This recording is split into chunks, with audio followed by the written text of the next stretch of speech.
with Kate and Jim. I'm walking the walk, just listening. The perfect match, Kate and Jim.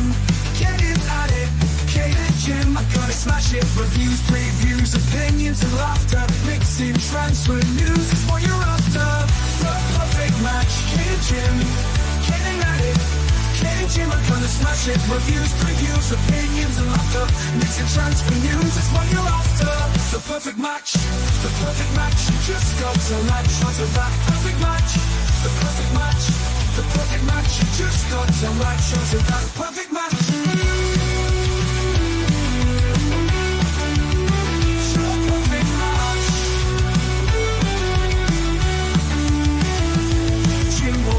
Keeps a positive spin. What Kate's doing, the Mickey has a name dropping. Gets you out of the blue like let me stop rubbing. Or she's flip-flopping. Hell, this place is popping.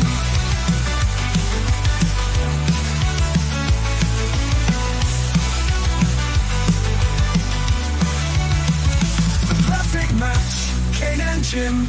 Getting at it, Kate and Jim. I'm gonna smash it. Reviews, previews, opinions and laughter. Mixing, transferring news is what you're after. The perfect match, the perfect match. You just got to latch onto that perfect match. The perfect match, the perfect match. You just got to latch onto that perfect match. Jimboooo always keeps a positive spin. What Kate's doing, the Mickey has her name dropping. Gets you out of the blue like let me stop rubbing. Or she's flip-flopping. Hell, this place is popping. Perfect match, Kate and Jim, getting at it. Kate and Jim are gonna smash it. Reviews, previews, opinions and laughter. Mix and transfer news is what you're after. The perfect match, the perfect match. You just got to latch onto that perfect match. The perfect match, the perfect match. You just got to latch onto that perfect match. Jim always keeps a positive spin. What Kate's doing, the Mickey has her name dropping. Gets you out of the blue and let you stop rubbing. Or she's flip-flopping. Hell, this place is popping. Always keeps a positive spin. What Kate's doing, the Mickey has her name dropping. Gets you out of the blue like let me stop rubbing. Or she's flip-flopping. Hell, this place is popping. Welcome back to the perfect match. Christmas is finished. Well, it's not quite finished because I've got my Kinder Father Christmas here, but it is pretty much finished. The decks are down and packed away till next year. Bar humbug to me. It wouldn't take you long with your anorexic tree, would it? So, you know what? I was so cheesed off watching Tottenham yesterday. I started taking them down in the middle of the game, and it took me the rest of the evening to do it. But anyway, I'm joined as always on a Friday by Jimboooo, Mr. Chang, and Mr. Big Time. Jimboooo, how are you doing? I'm doing good, but you might have to change that theme tune because it's going to be very hard to keep a positive spin. Well, I was going to say, actually, Jimboooo, is there any positives that you can take? Because if you can take any positives, mate, I take my hat off to you. Because... Well, I can take some positives. What's that? Well, save it till we're still below, and then we're there. Oh, I've just realised I haven't got my wedding ring on today. I know. Mr. Chang, lovely to see you. How you doing? I am just coming off a 12-hour shift from 8 a.m. this morning at midnight British time. So I am rather worn out, having done the pre-match pump-up yesterday, as well as trying to stay awake for the entirety of that away league game at Nottingham Forest. But otherwise, I'm doing well. I'm doing fine. Absolutely looking forward to the show. Speaking of those positives, I am saving up some of them myself to see if we have something to try and work our way around the post-match of yesterday's rather disappointing defeat in the hands of Nottingham Forest. But otherwise, yeah, absolutely cannot wait to get this show on the way, on the road, and it's back to you, Miss Kate. Thank you very much. And Mr. Nick, who's building Christmas presents as we speak. Who says men can't multitask? Yeah, I'm breathing, Exactly. I'm talking, I'm trying to. It's a keyboard stand, and then I got to put the seat together. And oh my! How are you feeling anyway? How am I feeling? Well, let me just put this down. I think I've put them on the wrong end, but there you go. Never mind. Never. I mean, look, Christmas was good. I was awake, and that was the first time in 7 years that I was awake. So it was good times with the family. But Tottenham Hotspur, the gift that keeps on giving. Yes. So yeah, apart from that, I mean, I watched. Yeah, I mean, it was good. Had a little snooze yesterday watching that ball fest at the Etihad. Then watched. What did I watch? Then I watched Spurs. Then I watched Liverpool. So yeah, there we go. It's another day of. It's a good day of sport, but yeah, back to work today. As you can tell, I'm working. So, but yeah, we live to fight. We live to fight the good fight. So yeah, exactly that. I mean, it could be worse. I mean, you could be a Man United supporter. Only just. Exactly. Yeah. Exactly that. Let's have a look who's in the chat. We've got Cooves who says, I watched the game on Boxing Day. Brilliant game, end to end, pulsating, heated, passionate. Both teams going for the win until the last second. But I was watching Blackburn 2, Sunderland 2, not Spurs. Obviously, could never have been Spurs with that description. Big up to Fiona. Lovely to see you. Afternoon designed to win. Fiona says, hope you all had a lovely Christmas. It was really lovely, actually. Lovely Amelia's here. Good afternoon to you, my darling. Big up Steve RFC. Benji is here saying, afternoon, everyone. I told myself Spurs weren't going to affect me, but yesterday, bloody hurt. This manager is no. I've got a bone to pick with Ben Kaufman. We'll get onto that. Oh, this manager is more embarrassing than sharks in the Colosseum. If you know, you know. Get him out now. Drive My Hyundai says, big up the panel in the chat. Big up to you. East London Gooner Anthony says, big up Kate Jimbo. Perfect couple of days. Bottom and Blue Billionaire bottle jobs lose. Boo. Coover says, the only positive is we don't have to play that fixture again this season. Amelia says, woohoo, you're here tomorrow. Yes, we are. Can't bloody wait. Ben Bryant says, big up Kate Jimbo, Nick and Chang, much love always. Much love to you. Nick says, Chang, there are only 3 Chinese characters. Is it the real world word for word translation? What does that mean? Okay, if Mr. Nick, if you are referring to my name, the Chinese characters in my name, then yes, those are the word for word translations for my English name, translated from the Chinese vernacular. But if you are referring to something else other than my name, please do let me know what are these 3 Chinese characters you're referring to. Would very much love to get the translations for you, preferably before the end of the show. Thank you, Nick, and it's back to you, Miss Kate. Big up Mr. Daigle says, bad morning, stroke afternoon, stroke evening, wherever you are. Hope you're well. We're a mess and we're a disgrace from the top to the bottom.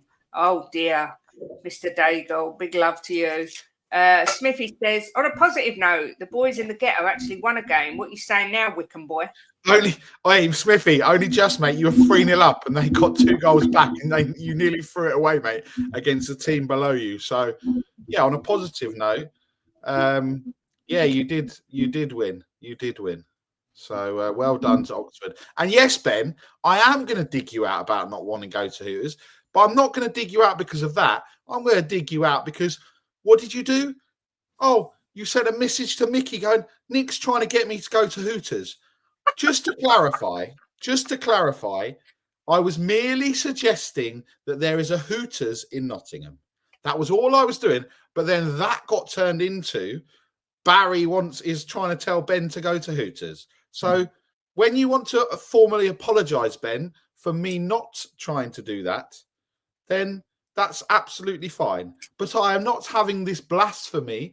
I am not having this shade. I'm not having this mud being thrown when I did not say, Ben, I'm trying to make you go to Hooters.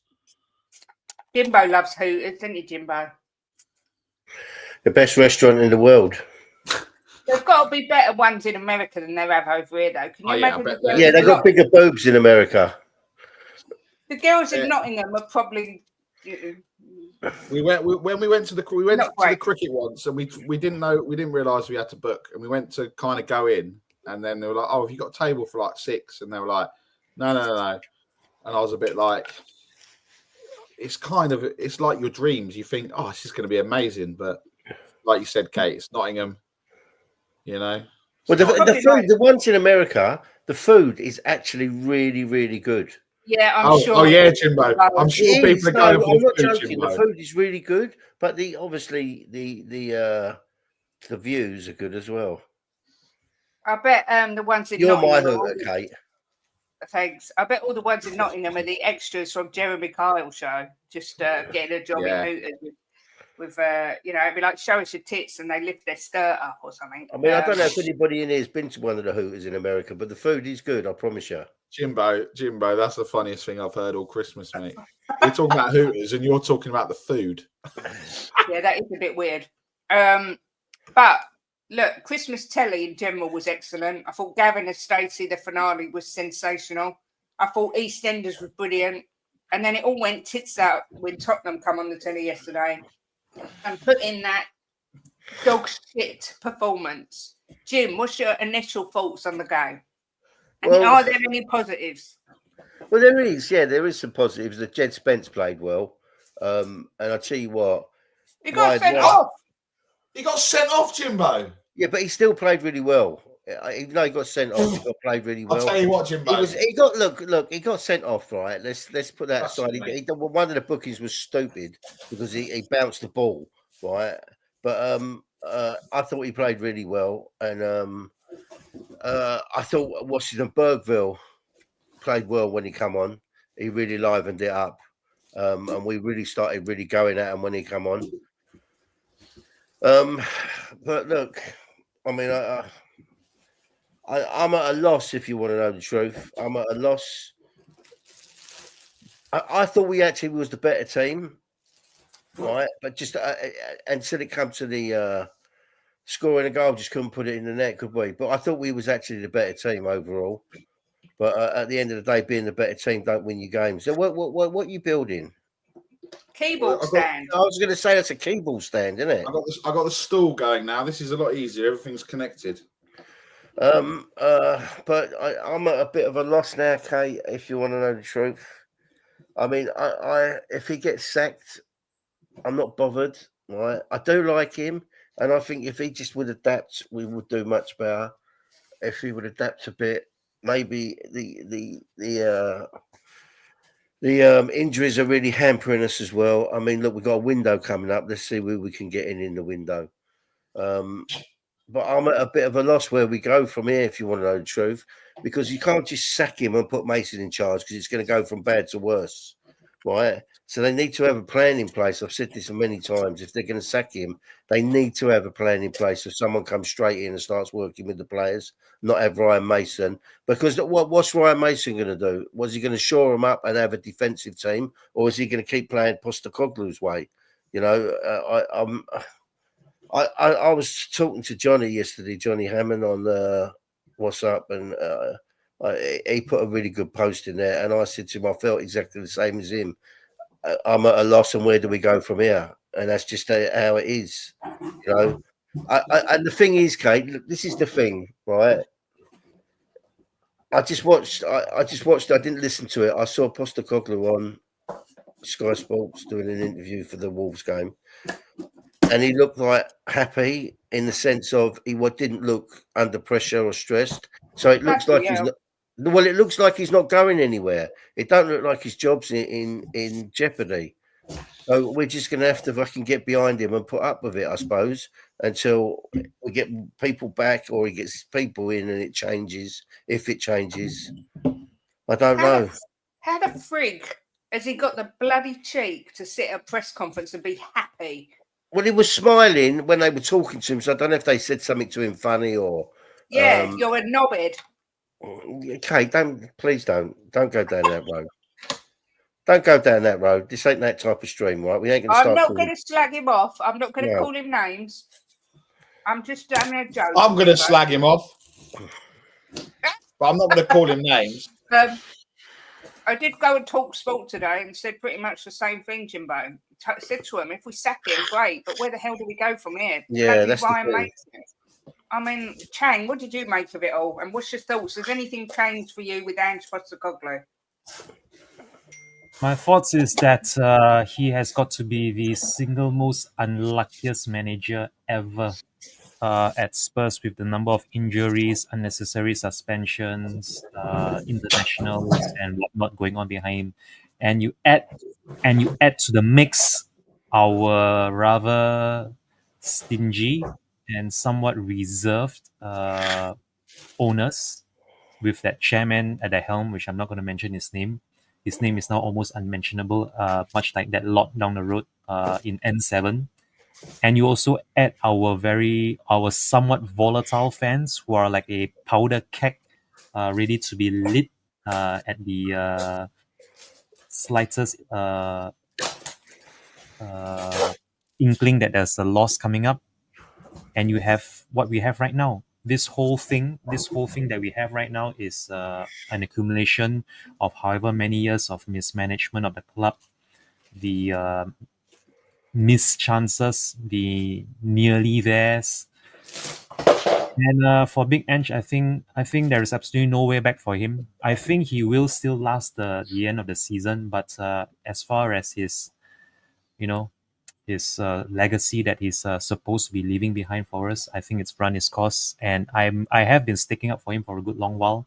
I will still stick up for him until the end of the season. Uh, I think the only thing that can save him beyond this season is a trophy, and even then now that looks very unlikely. Uh, Dragoshin's injury now means that we have no fit senior centre backs. We are very likely going to have to rely on Archie Gray and Dorrington on Sunday against Wolves at the Tottenham Hotspur Stadium. But I will Yeah. say one more thing. I Sorry will to say one last interrupt you thing. there, Yeah, it's Chang.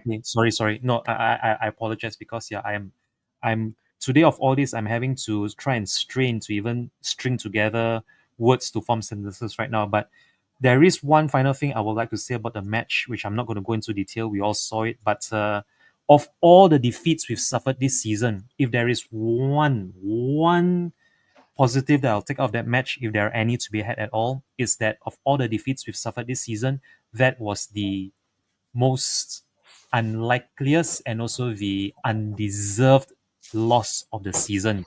If you look at the chances that Johnson had to put us up ahead or even to draw level, even after we went behind, I would say that we were rather unlucky. You compare yesterday's loss to, say, the loss against Palace, Ipswich, or to Liverpool, or to Chelsea, or to any other team that we've lost by a single goal margin. Even the loss at Galatasaray, you compare that loss at Galatasaray and the number of chances we are conceding left, right, and center, and you compare that with yesterday, we were very unlucky to lose that. That is the only positive I would say, that the loss yesterday night was undeserved, but it still is a loss nonetheless. However, you look at the statistics, it also is another single goal margin loss for I cannot remember how many times now this season, but it still is a loss. Looking forward to Sunday still, nonetheless, even though we have no centre backs, we're going to have to rely on Dorrington and Archie Gray.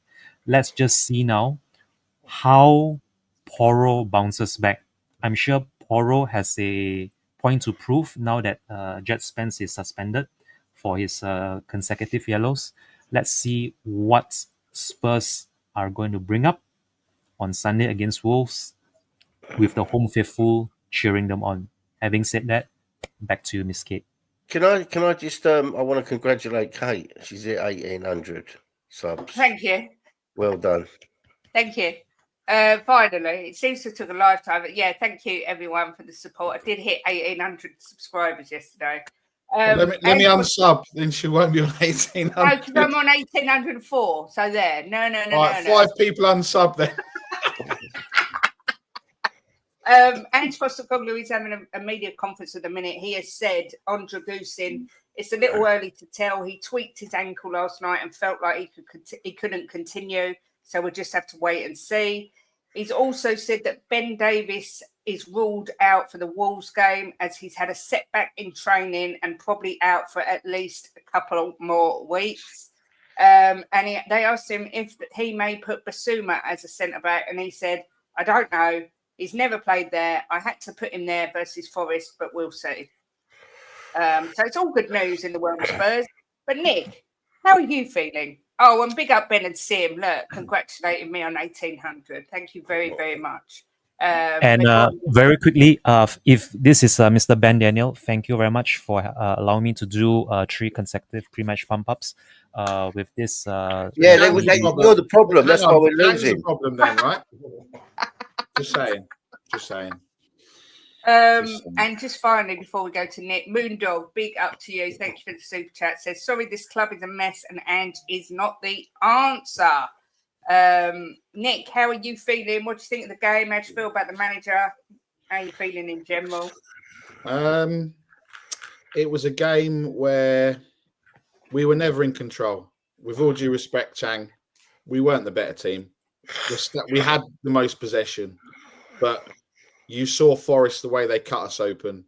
You saw the way that they changed tactics through the game to protect the lead, to go to a back three. Nuno showed Ange how to do it yesterday.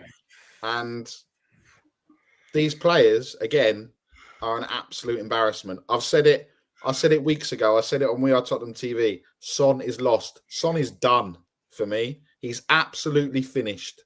He cannot play in this system. His legs are gone. He's not right. And I'm sorry, we need to just, for all those people that went, oh, he's not. When have we seen a good performance from him? He does just enough. I said this, Ange and Son do just enough. And he's still on the pitch. Okay, who do we have? Werner. It's what options do you have? We don't have any options. The issue that I've got now is that after Sunday's result, and we said this the other day, after Sunday's result, no one was sitting there going, this is unacceptable. They were all sitting there saying, oh well, we were 5-1 down, so 6-3 is respectable. And no, it was unacceptable, Nick. It was. No, Jim. It was completely unacceptable. And I said it last night. I said I'm not renewing my season ticket. I'm not going to another game at home until whatever happens, because this is just nonsense. The only good thing about going to this stadium is to meet up with everyone. It's not to go and enjoy the football, and this is not a rant of, oh, we pay X amount and this is that and everything else. But I can get a lot more enjoyment for £1,300 a year than going to watch those players that don't actually. For me, none of them care. None of them care on the pitch enough.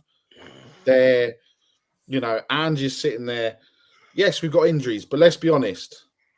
It's 3: Van der Ven, Romero, and Vicario. No one is sitting there and saying they will make a difference, though, Nick.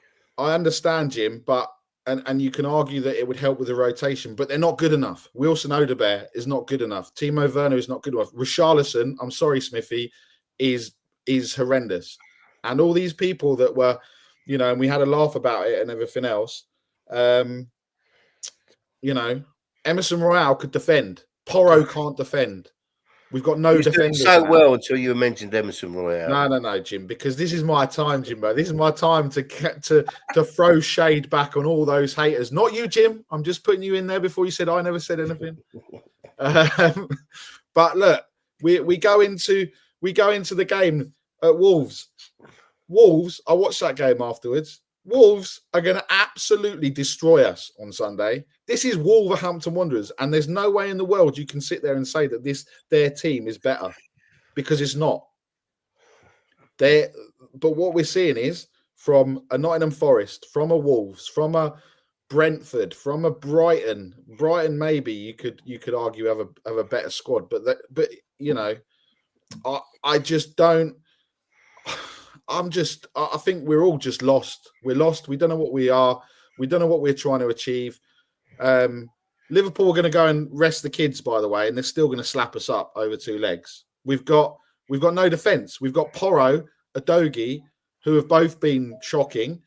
We've got no centre-back. So the only option is Gray and Dorrington, realistically. But are you going to play 2 kids there? No. So you play Basuma there. Basuma's not a centre-back. We're just, in midfield. We don't know what we are. Kulu was talking about the other week about being consistent. He's throwing in stinking performances. Brennan Johnson from 7-8 games ago doesn't know where the back of the net is. Solanke scores a couple of goals against Liverpool. We're just lost, and I don't know. I don't know how to explain it, how to do it. I'm worried about Tamworth, if I'm honest. Tamworth away. I'm actually worried about that game as well. I don't see how even that game. I mean, realistically, what are we doing? Looking at Man City in February, thinking that's the next game we're going to win because they're playing just as bad. I mean, how ironic is that? I mean, we're just lucky at the moment that there are 5 or 6 teams that are worse than us, but we're not that far. We're not that far off 15th place. And yeah. I don't know. I think it's we all wanted it to work. We all enjoyed it, but unfortunately, those first 10 games last season, they weren't sustainable, and we've seen it with the injuries and everything else. I don't think Van der Ven or Romero are going to be back maybe until March, because they can't tell us. And if we go by the Ben Davis having a setback, what's the chances of Romero and Van der Ven having a setback? And even if they do come back, we lost against Ipswich and Palace with them. So I don't know. I think we should just do what Kuva did and just watch another game. Or I might just keep watching Liverpool, because at least I see goals and wins and everything else. And my wife's happy. Yeah. Thank God Liverpool aren't losing, because if she wasn't happy as well, then. But it's all right. It's all right, guys. Let's not be all doom and gloom. I don't know. I don't know what to say. I just feel like with everything. Do you know the irony of it as well? I listed my tickets last night, and they've all sold in 2 hours on Boxing Day. This is what I mean when people say about protesting, and there's so many people that will never protest. That's why I don't think it'll ever make any difference. And people can say that's defeatist, and it probably is, but that's proof we're playing absolutely terrible. We're losing left, right, and centre. And Nick lists his tickets, and they sold within 2 hours. It's mad. It was me that bought them. Well, you're going on your bloody own. 94 quid for Newcastle at home.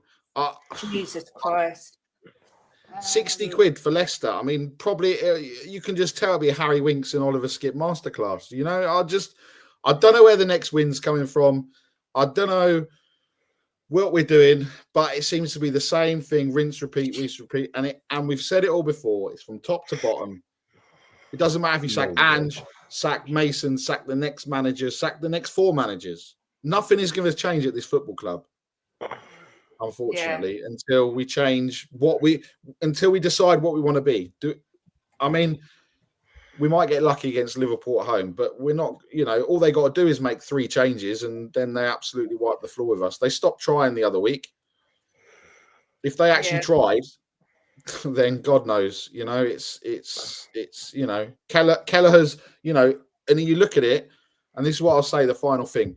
If you go and name a combined 11, I don't think any Spurs players getting a combined 11 for any opposition at the moment. No, I agree. I do agree. Big up Moondog with another super chat saying, I never wanted Richarlison and got so much hate for saying it. I kept getting told he's Brazil's number 9. He's total crap. The club's rubbish from the top to the bottom, and I'm sick of it season after season. Listen, I nearly had a nervous breakdown when we bought Richarlison. Jimbo will tell you. That was like my worst nightmare. I've never rated him. I've never liked him. And he's proven me completely right, because he's as useful as a chocolate teapot, because he's never bloody fit. So, but Moondog, thank you for your generosity. Yeah, thank you very much. It's very much appreciated. And also Rosie, you gifted a membership, but from the life of me, I can't see who it went to. But thank you very much, Rosie. You little love. Look, I'm going to give my thoughts just quickly. I thought yesterday was a shambles. I've completely backtanned as much as I can. I still can't sit here and say I'm Ange out, because... I was going to say, keep looking, Kate, to see who got the membership. Yeah, I've got it open, but it's not bringing anyone up. I'm not Ange out because I don't want Mason in. I want a plan. And I just don't think Mason's the answer. But I'm the same as Jim. If Ange gets sacked tomorrow, I won't be upset, and part of me wants him to go purely because the divide in the fan base is as big as it's ever been with the whole Ange in, Ange out, and I just want that to stop. So I'd rather he just goes so we could stop having that discussion, because it is soul destroying seeing the club so broken. If I could, I look at our squad of players, and I think we've got a good squad of players. I don't think we're a bad team. I think our midfield would need a bit more strength. Someone like Højbjerg, but better.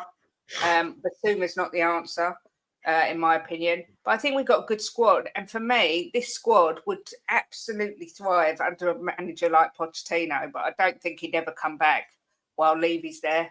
But look, I think Ange, I watched his interview yesterday, and Fake of Others asked him a question, and he was so rude to her.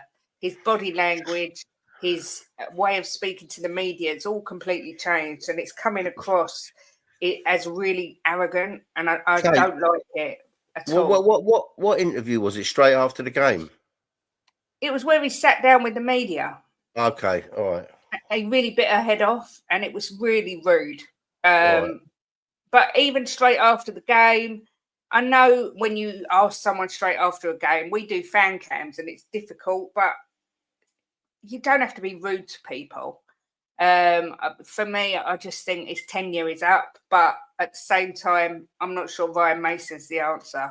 So it's just very soul destroying, and football's meant to be fun, and I didn't enjoy a second of that yesterday. That's why I took my decorations down while I was watching it, because I thought it was awful. I didn't think we were the better team. I didn't think we ever looked like we was in control. I think Nuno made Ange look ridiculous. His team is so well drilled. We was talking about it on the pump up, and they changed formation. Once they go 1-0 up, they change. He went 3 at the back, then 4 at the back, then 5 at the back for the last 10 minutes. That's what you need to do. And Ange's just refusal to adapt is just unbelievable. Big up, Daniel. So where we go from here, I simply just don't know what the hell we do. Joey Barton, big up to you. Hope you had a good Christmas. Said the club haven't had a football in 24 years. It goes from F up to F up with the odd silver lining. Levy ultimately to blame, but fans have to take some of the blame too for accepting it. I don't like blaming fans. I don't like doing that. I think it all stems from the top. Go on, But it's got nothing to do. Who said that, Joey? Joey, yeah. Joey, listen, it's got nothing to do with fans accepting it or not accepting it, right? We haven't got a choice. Mm-hmm. I don't accept this. I don't want to see this, right? But what choice do I have? I've got no choice. If I want to support Tottenham, right, I have to go with the flow. I mean, it's not a matter of. I don't think any fan accepts it. You know, I just think we haven't. What can we do? You know, the protests. You know, as much as people like Brian Daigle try, they're not going to work because there's not enough people go. I mean, look, it did get a bit of coverage, the protest, because they talked about it on Talk Sport, which is always good. So that'll bring it to the attention of the hierarchy. But it's not accepting it. I don't think any fans accept it. It's just we have to go with it because we've got no other choice. You know, and I mean, I personally won't let it affect my life as much as I'm pissed off with the last few games. But what can I do? I can't do anything. What, not buy merchandise? What is that going to make a difference? Of course it ain't. You know, unless millions do it. We're kind of in a rock and a hard place. We support our club and we love our club, so we get behind them whenever they play, even if they're playing bad and they're losing. You hope the next game's going to be better. I mean, that's all you can do. As Nick said, I've forgotten what I was going to say, Jim. I was just going to intervene, and you carried on. Now I forgot. Nick said something, and I was going to. Oh yeah, as Nick said, he's refusing to go, so he's put his tickets on the exchange, and they sold him in 2 hours. That speaks volumes. There's people, millions of people, thousands of people waiting for tickets, waiting to buy shirts. I will never stop buying shirts from the club shop. If that makes me part of the problem, I don't give a shit. They're my team. I've supported them for over 40 years. And if I want to wear their shirt, I will. Levy, whether I buy a shirt or not, makes no difference as far as I'm concerned to Daniel Levy. So, it's my enjoyment in life. I like buying shirts. I like wearing football shirts. I like buying shirts for Jimbo. I bought him a new one for Christmas. And that's never, ever going to change, I'm afraid. That's me. Maybe I am the problem, but that's just how I am. Alfie says, sorry to be harsh. I think the protests gain more traction when the foreign fans aren't as dominant in the club and on match days. I don't think you can blame the foreign fans either, because that's what generates so much money into this club. You know, all teams have got huge foreign followings. I think that's a lazy argument, if I'm honest. Yeah, look at Chang. His collection of Tottenham memorabilia is unbelievable. I think it's a real lazy argument. Kev G said, let's face it, the board ain't buying any players for him. They can hide behind that it's difficult to get players in January. Bollocks. It's the standard. Levy, don't sell on your tickets. Well, what's he meant to do? Lose the money? You can't say that either. Joey says, there are fans that accept it, though. The protests will work if there are numbers, but there are still fans out there that are happy here with what Levy does. Yeah, I know. That's why the protests won't ever work. I'm not happy with what Levy does, but I ain't going to a protest. I was watching on Twitter today, and this is going to upset a few people, right? But I'm going to say it anyway. So here we go. I read a tweet on Twitter today, and he said that he doesn't like Levy, but he would never go to a protest or make it vocal because the Levy out people, the staunch Levy outers, aren't nice people. I'm not including all of them. Brian Dago, I'm not including you.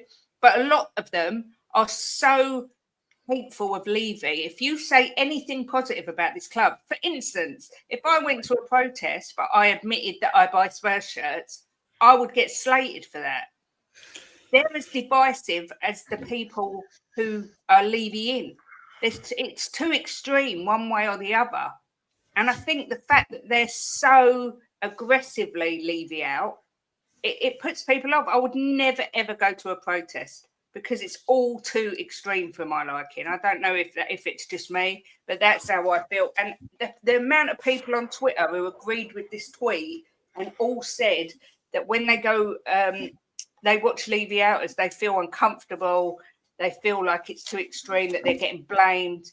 And I think until you ever, I don't know what the answer is, but for me, these protests are never, ever, ever, ever going to work. This guy is going nowhere. They would work, Kate, if enough people went. If I lived local to the protest, I would go. I think Jimbo. I think the trouble is, like with this football club, we don't really know. Like we don't really know what we're doing. What we protest against Enoch and Levy, and my hat goes off to these people. They ain't going nowhere until someone drops the money that they want. Do you really think? And that's not for people to not try, but the fan base isn't together, and Levy's done that. So until the fan base will be together, nothing will change. That's the trouble. Look at what happened at Liverpool. 5-1 down.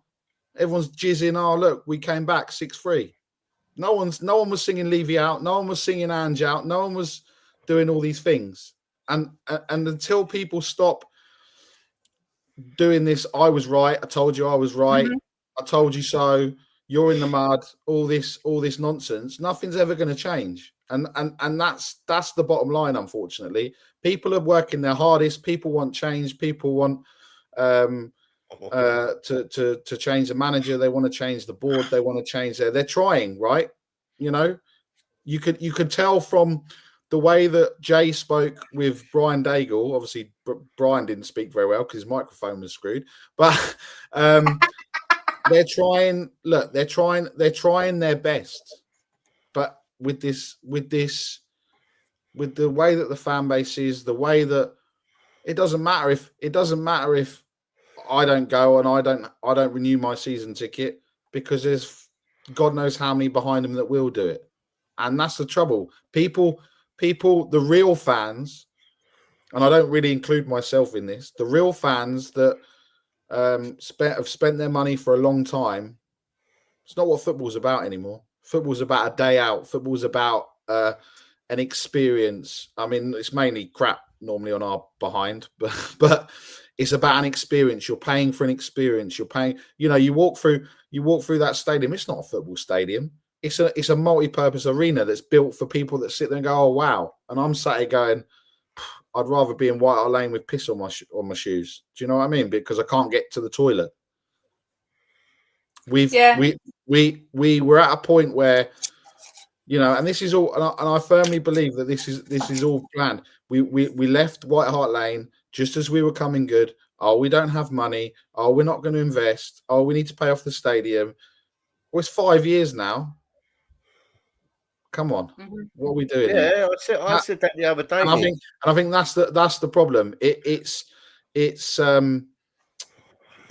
just think my heart goes off to. I met Brian the first time I met Brian. It was a freezing cold day, and I was outside the training ground with him.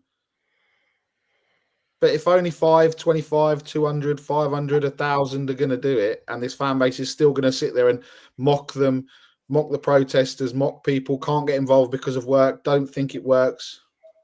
It's never going to work, unfortunately. It's unfortunately, Joey, I disagree with you. Football isn't a day out. It isn't about a day out. It is.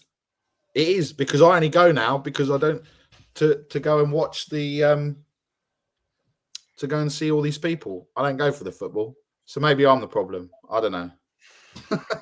No, I mean when we went and we lost to Ipswich, I mean it was a fantastic day apart from the football. But that kind of overshadowed the football because we got to meet a lot of people that we hadn't met before, and then we got to meet people that we're friends with, and have lunch with them, and we had a drink with Brian, and we met Chris Cannon. So it was a lovely day out. But also, I mean, you're there for the football. But I mean, I don't know. It's just fucking very depressing at the minute. It is really depressing at the minute. I mean, I was going to say something now. I forgot. Oh yeah, 6 years ago, I watched Pochettino's interview with Gary Lineker when he said it's no good having a beautiful house if you don't get nice furniture to go in it, and nothing's changed. Well, I mean, I nick it right on the head about it's been 5 years. I mean, I always said you've got to give him a couple of years to regenerate some money, right? And then look after 2 years. I mean, it was never going to be in the first 2 years they were going to spend a lot of money. But, I mean, they've generated the money now, so it should be throwing it at the team. How long did Arsenal take after their new stadium? Quite a while. They took a long time. 5 or 6 years, or was it longer? Yeah, but you got to remember that Arsenal never generated nowhere near the money we're generating. No, true.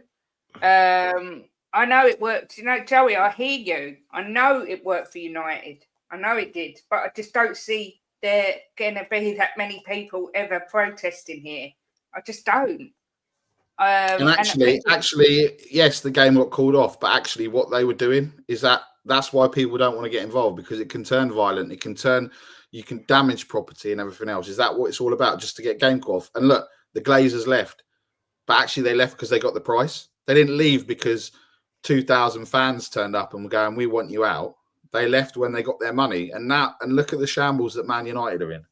Yeah, exactly. And also, like Brian just said, Arsenal still managed to find a way to get top 4 and were challenging, weren't they? Yeah. I just. And this is the thing, right? Like you said, Kate. I don't know how. The only way that it fixes this is if, and I don't think even it's someone coming in and throwing a load of money at it, like there was talk of a takeover or this or that, because better the devil right, is what we say. But I just think you could, and Maz said it the other day, you could rename Tottenham whatever, Tottenham Tornadoes or Tottenham something. It wouldn't make a difference. That club is just... We definitely had a tornado. No, well, yeah, we make a mess of things, though, don't we, Jim? So I just think that I just think that whatever happens, it's set up brilliantly, and I don't think anyone, even Brian, can sit there and say that he hasn't done well on a business point of view. And that's what football is. It's about being a business now. It's not about, of course we want to win trophies, but I don't even know what I mean, I think we've all won a trophy, recently, more than what Tottenham have won, whether it's at school, whether it's in our sports team or everything else. It's just about, I don't even know what it's about, but I just think we are broken. We are rotten to the core. Everyone's to blame. Everyone has a slice. You know, Sean says it. Everyone has a slice of the pie. Yeah. The fans, the players, the manager, the medical team, the board, the tea lady, the people that iron the shirts, the kit washers, the gardeners. I just don't know how we. I just don't know where we go from here, and that's why I'm not renewing my season ticket. But it doesn't matter if I was there or not. Someone's going to be there, and well, your tickets have sold in 2 hours. So it just says in 2 hours on Boxing Day. I listened. What time was that last night? 7 o'clock last night on Boxing Day. Can you imagine what people were thinking? Oh, I know. Let me look on the exchange to see if I can get a ticket to watch that bang average football team. Do you know what? That's madness, isn't it? To think that could happen. Yes. I remember, Kate. I remember. Not only that, and I get it. There's fans abroad and everything else. I remember listing the tickets at 4 a.m, and they sold within 5 minutes. At 4 a.m, so it doesn't matter. It doesn't matter who's there. I just think we just need a plan. The fans need a plan. The club need a plan. And the plan, unfortunately, is not sticking with this manager because I cannot watch this football anymore. And enough's enough. The thing is, Nick, is fans live in hope, don't they, that it's going to change and the next game's going to be better. And that's just the way it is. That's the way any sport is. You go into the next game and, like, if you're an added fan like we are, like people in the chat are, you love the club, that's why they're in here talking about it, that's why we're on the screen talking about it, and you just hope that it's going to turn around, so you keep supporting them. I mean, I would never stop supporting Spurs. If we got relegated, I still support Spurs because it's just that's what I do. I support Spurs. I can't ever not support them. It's in my blood now. So I know, Jib, and it pains me to say it, but I just, the fact is, old Bo, YouTube Slayer, is sat up there with a Man City shirt on. Is she? Yeah, she got a Man City shirt for Christmas. Oh my God. What am I supposed to do? I can't. What am I going to say? Oh, do you want to support Spurs? Every time. It's gone from the fact that you wait for your phone to blow up because everyone's just bantering you and just expecting it. So your kid's messaging you going, "Don't worry, Dad. Spurs are crap. We all know that." Like your kids. If the kids realise, you know what I mean? A 10-year-old kid realise. Yeah, but she is at the age where she's allowed to change. Yeah, but mate, I'm not even going to force her. I don't want the misery that I'm used to. We're used to pain and misery, right? From everything. I don't want that for her. And all right, you can sit there and say, well, she's probably chosen Man City because her friends have and they're winning things. Well, I wish we were in that luxury when but that's what kids do. That's what kids do, don't they? Yeah. Look, Brian Daigle in the chat. I hope he didn't take offence to what I'm saying. Can you understand what I'm saying? Can everyone understand what I'm trying to say? Yeah, of course. It's too extreme. You get. Listen, Kate, you're exactly right. It's extreme both ways. You got not all of them and not all of the other way as well. But there are people that are miles too extreme one way and miles too extreme the other way. You could be extreme, but keep it without fucking insulting people. That's the thing, and slagging people down. If you want to be extreme, leave you out. There's nothing wrong with that. And if you want to be Ange, there's nothing wrong with that. But don't fucking insult the people that are the other way from you. Because at the end of the day, there's more of an argument to get Ange out than there is to keep Ange at the minute. Yeah. I think. Do you think if we lose to Wolves, that's it? I said to Kate yesterday, if we lose this game when we were losing 1-0 and we lose to Wolves, he gets sacked. I'm convinced of it. I don't know how. I mean, we can't even sit there and say, well, we've got a semi-final of the semi-final coming up, right? Because I think it would have been different. I think our best chance to get through would have been against Arsenal. And Ben Daniel said that as well. We were talking about it after the thing. He said, who do you want? And I said, I think Arsenal's probably the easiest. Because look, we never play well at Anfield, we never play well at St James's Park. But you never know in a North London derby, right? Which way it can go. And I just think that's the way that I just don't know. I mean, look, we've seen Levy sack Mourinho a week before final, or even less than a week before final. So I don't think that would matter. I think if we lose to Wolves, which if I remember rightly, I think the last 2 games at home we have, one of them Brian Daigle came back for, and we were 2-0 down after 20 minutes or something like that. So, and the way they're playing, they've got that new, not a new manager bounce or whatever you want to call it. They looked really good yesterday. And again, they were changing their tactics throughout the game. They were adapting. I think all of us could, I don't know, see something if we could see a bit of a change. And whether that's because we don't have the players or Ange wants to be stubborn or whatever the reason is, if we saw something, we could maybe have that, we'd be like fingernails clinging on. But I just don't see it. Bergval came on yesterday and looked bright again, but he's not. The only reason he'd probably get a chance is if Basuma plays at centre back, and then Bentancur's only 1 yellow card away from a suspension. So we've got no midfield, we've got no defence. The goalkeeper's out for another God knows how long. You've got to look at it, Nick, right? You've got to look at it, right? That if you keep losing, right, no matter who's on the board, how much they like Ange, right? If you keep losing, he's going to get sacked.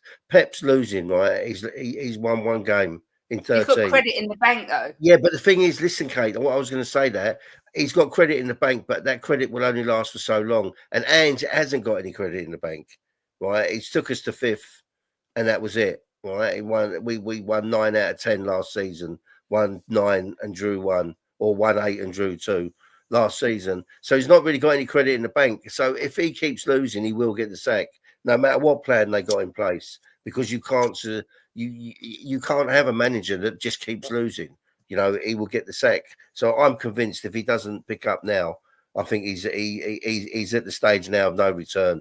It looks like they're not going to sack him after the not the Forest game. I said to Kate, it wouldn't surprise me if we wake up in the morning and he's sacked. But I think if he loses against Wolves, I think that'd be as likely he'd be sacked. Lou by Levy says, what I hate about Spurs is no to belief, just hope. The thing is, when we was under Poch, I did believe. I believed we could beat anybody. Yeah. It wasn't just hope. I truly did believe. And we were, in my opinion, on the brink of something amazing. And people get fed up of me saying it and other people saying it. But that's as close as we've ever been to actually being we got to a Champions League final. That's no mean feat on its own. To get to a Champions League final is like, I mean, only the elite clubs do it, and we got there, and we ain't an elite club. So I mean, it was such a feat to get us to the final, Kate. Harry Redknapp till the end of the season. Ben, listen, you mistook what I was going to say. I know some of the like the Anginas and the abuse that they've been spouting is disgraceful, as much as the Ange outers. That's nothing to do with the conversation I'm having. My point is, if I was going to go and look at the Levy out channels, even, for instance, I'd feel intimidated and uncomfortable because they are very aggressive and they do put a lot of blame on the fans, and you get the club you deserve and you're part of the problem and you accept mediocrity. I just don't think that's a way to unify everyone to be Levy out. I don't know what the way is. I'm not going to claim that I do, but that's how I see it. Just in, Kate, Archie Gray's performances at centre-back have eased the pressure for Tottenham to sign another defender in January. Oh, my God, you couldn't make it up, could you? The guy that's not a defender. Oh, honestly, you could not make it up. I swear to God. It was a disaster for predictions this week as well. Although we've still got 2 games left. Jim ended up with 2 points so far. Chang's ended up with 5 points so far. Kate has ended up me with 1, which is disgraceful. But Nick is flying high with 7. So you're in front at the minute, Mr. Nick. Yeah, I got the Wolves score right, didn't I? You did get the Wolves score right. So yeah, I had an absolute nightmare. But we might as well do our predictions for Well, it's weird because you've got the games on Sunday, but I think Arsenal is Monday or Tuesday, which is really weird. Correct, under Poch, we believed we could beat anyone. Also, hope you all had a great Christmas. I hope you did too. I still don't think Levy will sack Ange. If we lose to Wolves, the injury situation will give Ange a lifeline. Yeah, I don't know. I've got a feeling they'll keep him because he's a cheap option, but who knows? Wasn't directing at you, Aunt Kate. It was broad statement just to show that we are in utter shambles. Yeah, agreed. Why when we never play the long ball, we rarely cross the ball in the box. We play like we would need a technical, quick poacher, good at link-up play and clever runs. The injury situation was just as bad for the injuries. Unfortunately, Kate, you're not alone. You equate Levy out with particular YouTube channels. The majority of Levy out are really good people. Yeah, but you know what it is, Coos? Those that shout the loudest are normally the ones that get heard and get associated with things. So, look, this isn't a dig. It's just how I see it. Whether it's as you know, I've got some people that I get on well with on certain channels, but that's just how I see it. But Steve D's right. Sharks are the problem, especially when they're in the Coliseum. I don't know, Steve D. You've got a lot to answer for, mate. But we've done it to death, mate. So I don't want to go over it. So you know.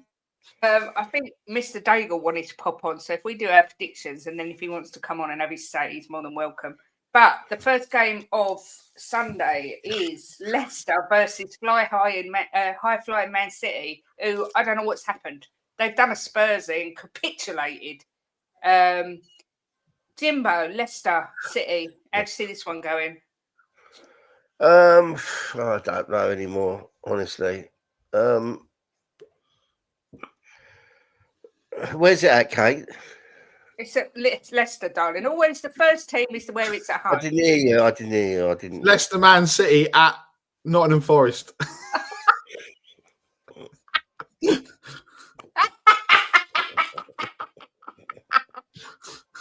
No, this is sore, Jim.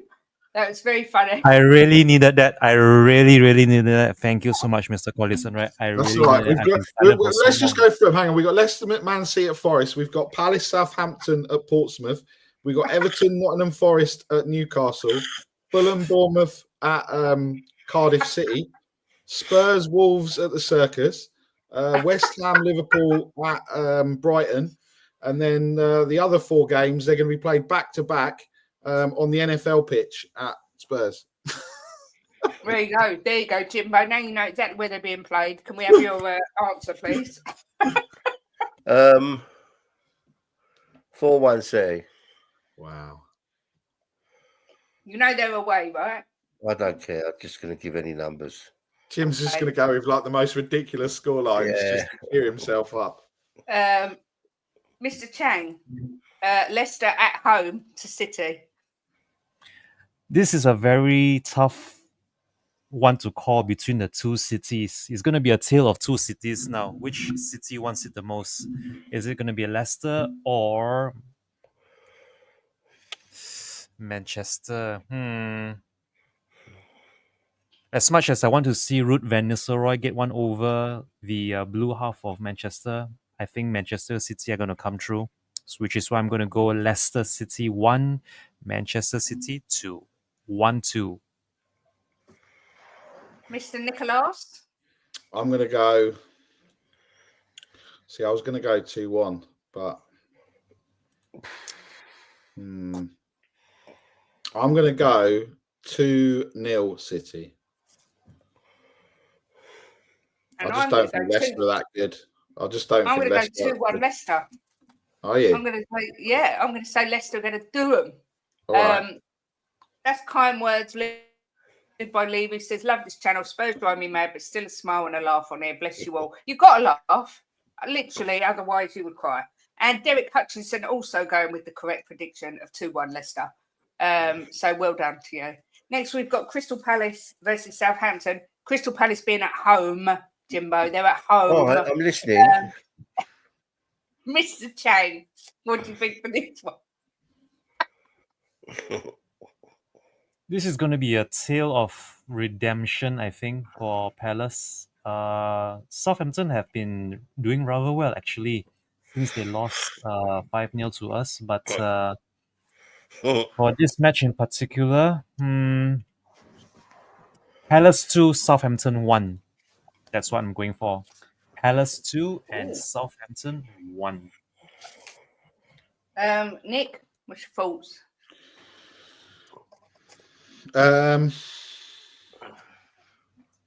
Wow. This could be this. You never know what you're going to get with Palace, but I think they're at home. I'm going with a 2-0 Palace win. Ooh. I've gone with a 1-1 draw for this. Don't know why, just have. Jimbo, what about 3-1. yourself? 3-1 Palace. You do love a high-scoring game, don't you, Jimbo? Yeah. Never get 0-0s with you, do we, sweetheart? No, never. A bit like Ange.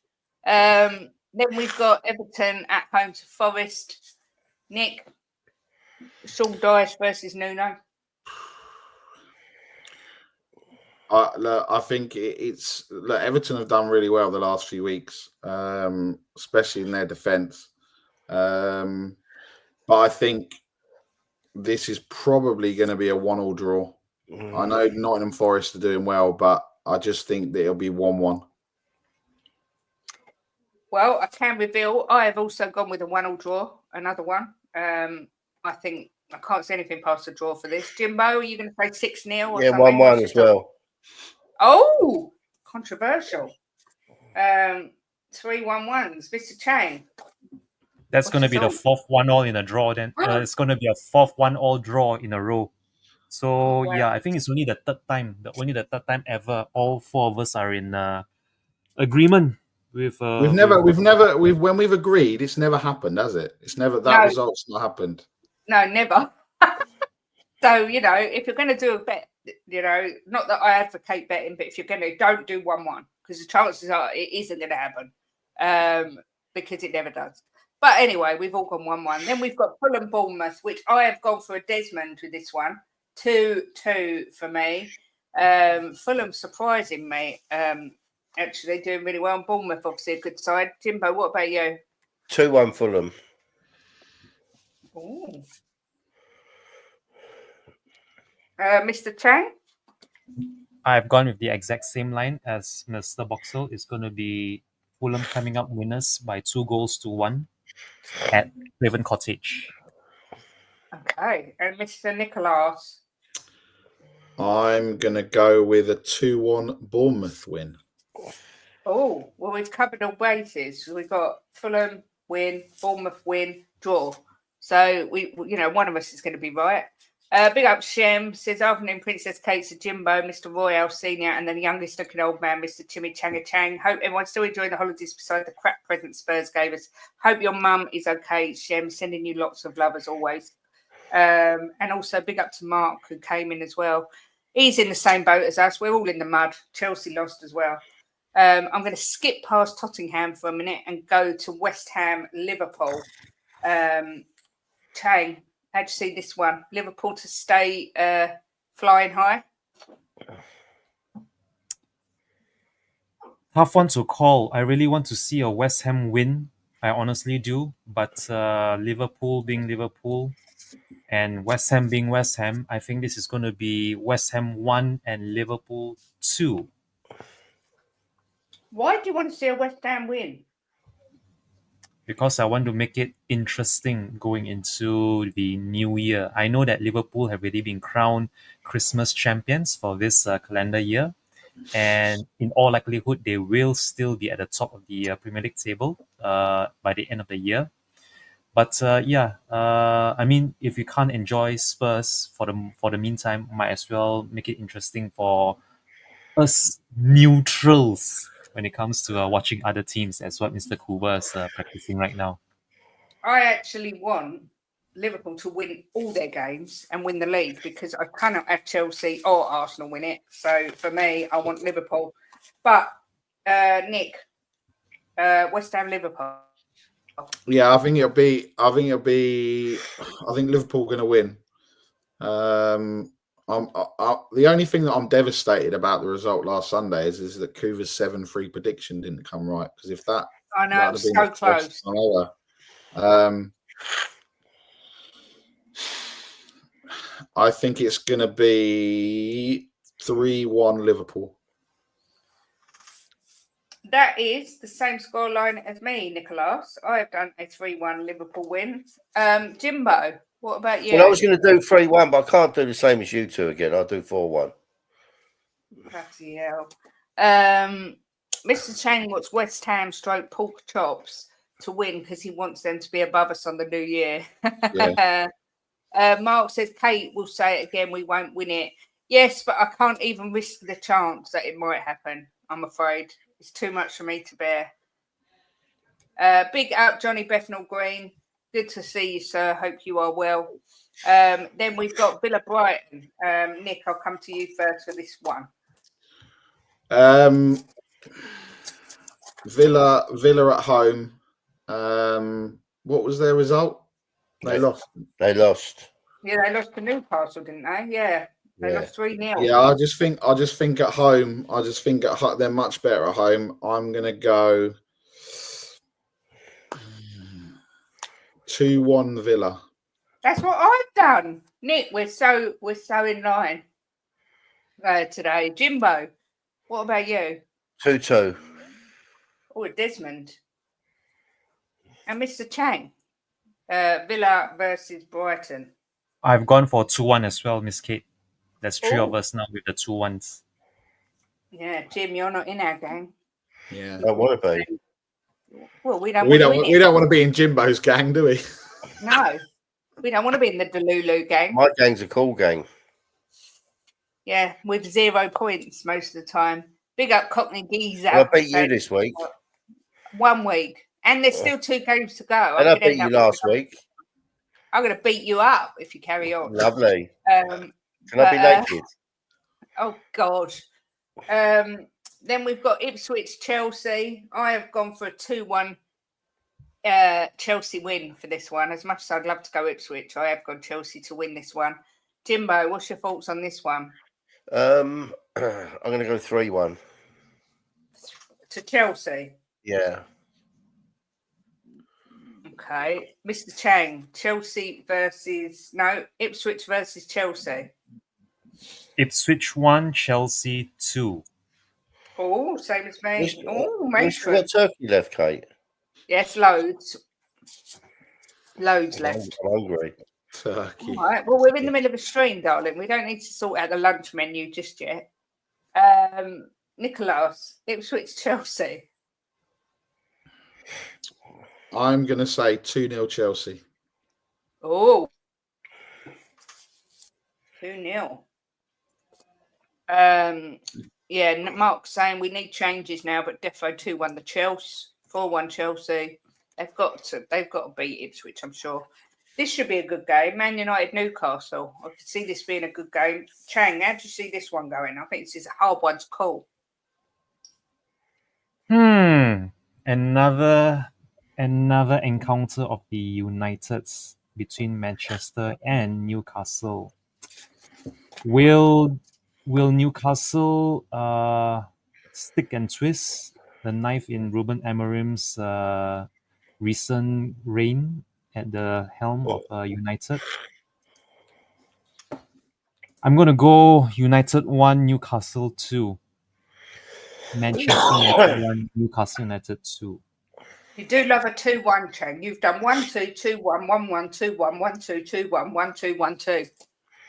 So predictable, Mr. Chang. Very predictable. But the safe score, 2-1, safe score. Nick, what about yourself? United versus United. Wow. We went there and won 3-0. And that's the exact same score I'm going to say, 3-0 Newcastle. Bloody hell. I just don't see how. United, just they're you don't know who's going to be the more of a gift each weekend. If we have a shocker, United tend to do even worse, and then if United do worse, then we tend to do the same. So yeah, I mean, I think they're going to get Isak's on fire. Gordon's playing really well. Their defense is, they're getting clean sheets. I just think they're just gonna run riot on Man United. I just, I don't see, Amarin came out this morning and says he doesn't know how long it's going to take to fix it. That rat got sent off again. See you later, rat. Yesterday. So, yeah, you might be right, Mark, but I just think Isaac's in such good form that yeah, he could bag a hat trick. That'd be good. I might even put him as captain in my fantasy team. I agree with Johnny there. What he just said. Well, if Ange goes, our community divided will start the next manager, and so it goes on and on. Oh, yeah. Yeah, probably. Yeah, well, Ben Bryant's in agreement with you. I was listening to a guy on TalkSport today who was a sporting fan, and he said it took Amarim 6 months to start getting things in order. But I think it's going to take a lot longer. And me and KJ were talking yesterday about who's worse, Tottenham or Man United, and it's kind of they are because they're below us. Not by a lot. Yeah, but they're still below us. I don't know. You can flip a coin. That's what I said. Yeah. Flip a coin. This week they were worse. The week before we were worse. Yeah. I've done the score to be Man United 2, Newcastle 3. Well, I concur with everything Nick just said about United, and I'm going to go with a 3-1. I think that they will get a goal to Newcastle. Okay, so we've all predicted Man United to lose, which is always good. And then the final game, which is a couple of days later, I think, is Brentford Arsenal. Jimboooo. Yes, on the Wednesday, Kate. Yeah, I'm just looking. Wednesday, that's it. Why? Well, because there's no games on New Year's Eve, and don't know because they want to give Arsenal a rest. Wednesday is a New Year's Day. Arsenal always get all the good stuff. They get the longer rest. Did you know that Arsenal's games, like, they don't play outside of the cap? They play like once outside the capital in like the next 13 games, or I don't know when it was. That was probably a couple of games ago. But all the games that they've got, they're playing London teams.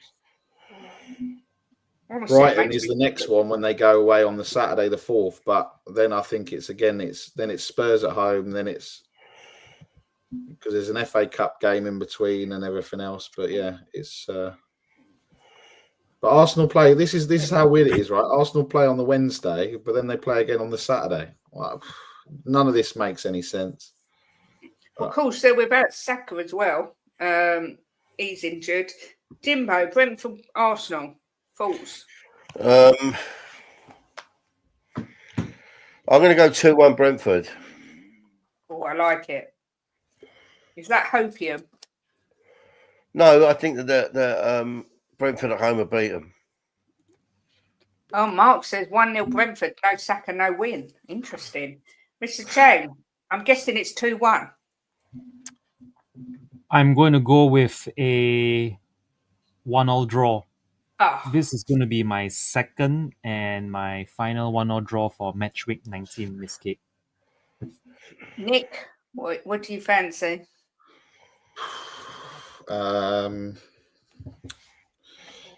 See, it's tough, right? Because, well, you look at what was it? The first game Brentford played in the Premier League, and it was 1-1 that game. So it could, it could be. Look, Brentford at home are a lot. Again, it's weird. Brentford at home are different, but I don't know. Arsenal just they're finding ways to get results like they like they used to do. I'm going to say it's going to be 2-1 Arsenal. Sadly, regretfully. That's exactly the same as me, Nick. I think Arsenal will nick it as well. I know they haven't got Saka, but they've still got Odegaard. Jesus has hit a bit of form. I've gone 2-1. And then, obviously, we better go back to this load of crap. Tottenham Hotspur versus Wolves. Mr. Chang, give us your thoughts on this game. I can't wait for it, honest.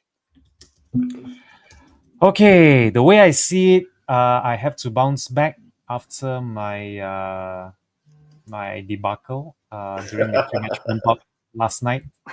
So nothing less than a Spurs win is acceptable, to be honest with you. And this is going to be my fourth and my final 2-1 home win prediction for match week 19. Yes, defensively, we are a shambles. You just look at the absence of a senior centre back is enough to make even the staunchest and the most seasoned and hardcore Spurs fans to lose all hope, and it's all doom and gloom. But the silver lining is that we still pretty much have every available forward, uh, to field come Sunday. With the exception, of course, with the exception of Richarlison and Mikey Moore, but other than that, we still have Son, Johnson, Solanke, Kulusevski, Werner, and whoever else is considered a forward for us. So there is this very slim chance we could be outscoring Wolves, although I don't think a clean sheet is an a possibility. So which is why I'm going for a 2-1, and this is the 2-1 which I really want us to get this season. Okay. Nick, are you feeling the positivity? No.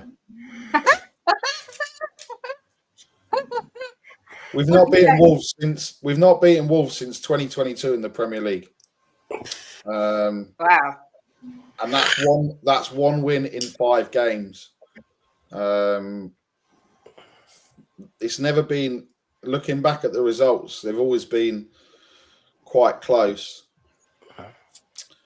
I just think it's gonna be, if I was hoping, I'd say 2-2, but I think it's going to be 2-1 Wolves again for the third game in a row in the Premier League. I just don't see how the way that Cunha's playing, the way that Ait Nouri's playing, the way that Sarr's playing again. I just don't see it. I don't know who's going to play in defence. I mean, obviously we're gonna have Pedro Porro, and we're gonna have Udogie. Is Davies not back then? No, Davies has had a setback. Shit. So, does that mean he plays Dorrington? Probably not. He'll probably be on the bench. Dragusin's not definitely out, is he? Sorry? No. Dragusin's not definitely out. Well, if I was Ange, I'd probably go and get a golf cart and run over his ankle so he does a proper job on it, if I'm honest. So, yeah, I think it's going to be 2. I think it's going to be 2-1 Wolves. Look, even if they got, I just think Cunha's the type of player you saw yesterday. Everything that he did, he was just making the right decisions, doing the right things. I get it. Mark, in terms of Fulham hadn't won the bridge, but we're talking about 3 games. We're talking about Wolves that, come the end of the game are going to be 5 points behind us realistically. And if we go by all those predictions, we need to hope that those predictions are right, because we predicted a Brentford loss, a West Ham loss, a United loss. Otherwise, if we're all wrong and they go the other way, we could be below Man United come the end of the next game, right? So look, I don't see us. Brian said it earlier. I don't see us getting a point from any of the next 3 games, from Wolves, Newcastle, or Arsenal, and then there's Tamworth just before the North London derby. So I don't know what to say anymore. Of course I want us to win, but Wolves are back to back, and we're 1 win in God knows however many. So I've done the same as you, Nick. I've done a 2-1 Wolves win. Oh my God. Sorry. Jimbo, what's your thoughts? 3-1 Spurs. Is there any logic behind that? Yeah, because I think that we've I just think we bounced back on this one at home. Fans behind them, I think they're bounced back. It's not Liverpool, it's Wolves. So I think we'll win 3-1. Good. We've got a I special was going to guest. say 4-1, but I didn't want to exaggerate. We got Mr. Daigle. Happy Hanukkah, Mr. Daigle. How are you? Thank you very much, and Merry Christmas and Happy Holidays and Happy Hanukkah to everyone. I hope you're all good and well. Big up Chang, big up Jim, big up Kate, big up Nick, who it's normally a memorable time when two brothers meet each other, and he got it completely wrong. We met at the NFL protest outside the club shop before the training ground with Rez. But obviously it was more memorable for me than it was for you. What can I say? What can I say? He's so big time. He's so big. Are you sure? Are you sure, Brian? Are you sure about that? Well, seeing that I met you at the NFL protest, which was October, and the first day that we did the January protest, hence the word in the beginning, January, I'm willing to bet that October was the first one. You're the problem, Brian. Mate, you know what? I am a big problem. I am a problem. Okay, listen, first of all, thanks for having me on. I just wanted to come on because obviously you were speaking about the protest and people not going where their views are. What I will say, first of all, I've seen Phil P has put his name in here and I've seen him in the chat, and Ben Kaufman, two of the staunchest people that turn up for every single protest. And Phil's family, his dad brings his kids along if he gets down in time with his kids. A lot of the hostilities that go on with people that are leaving out is purely social media. It's purely. Obviously, there are some characters that people don't get on with or whatever. There's no way. And listen, I'm one of them. I could say that I'm very easily one of them. There's a lot of people out there in the world of Tottenham Hotspur that don't like what I stand for, don't like what I do, don't like that I have a platform, and deem me toxic. The group of people that I stood with, and Nick has been to a fair few as well, there's not been one fight, not one bit of violence, not one bit of tension. Richard Crackers came from Last Word on Spurs, did a massive thing about it. We've been branded as all being pissed up. A lot of us are alcoholics or choose not to drink because of religious beliefs or whatever it may be. We've been told we're anti-Semitic. Hello, I'm one of the most prominent people there, and I'm Jewish, as well as many of the other people. We've been told we've been doing drugs. Literally, apparently, when the police are with us, we're sitting there smoking joints, taking like nonsense.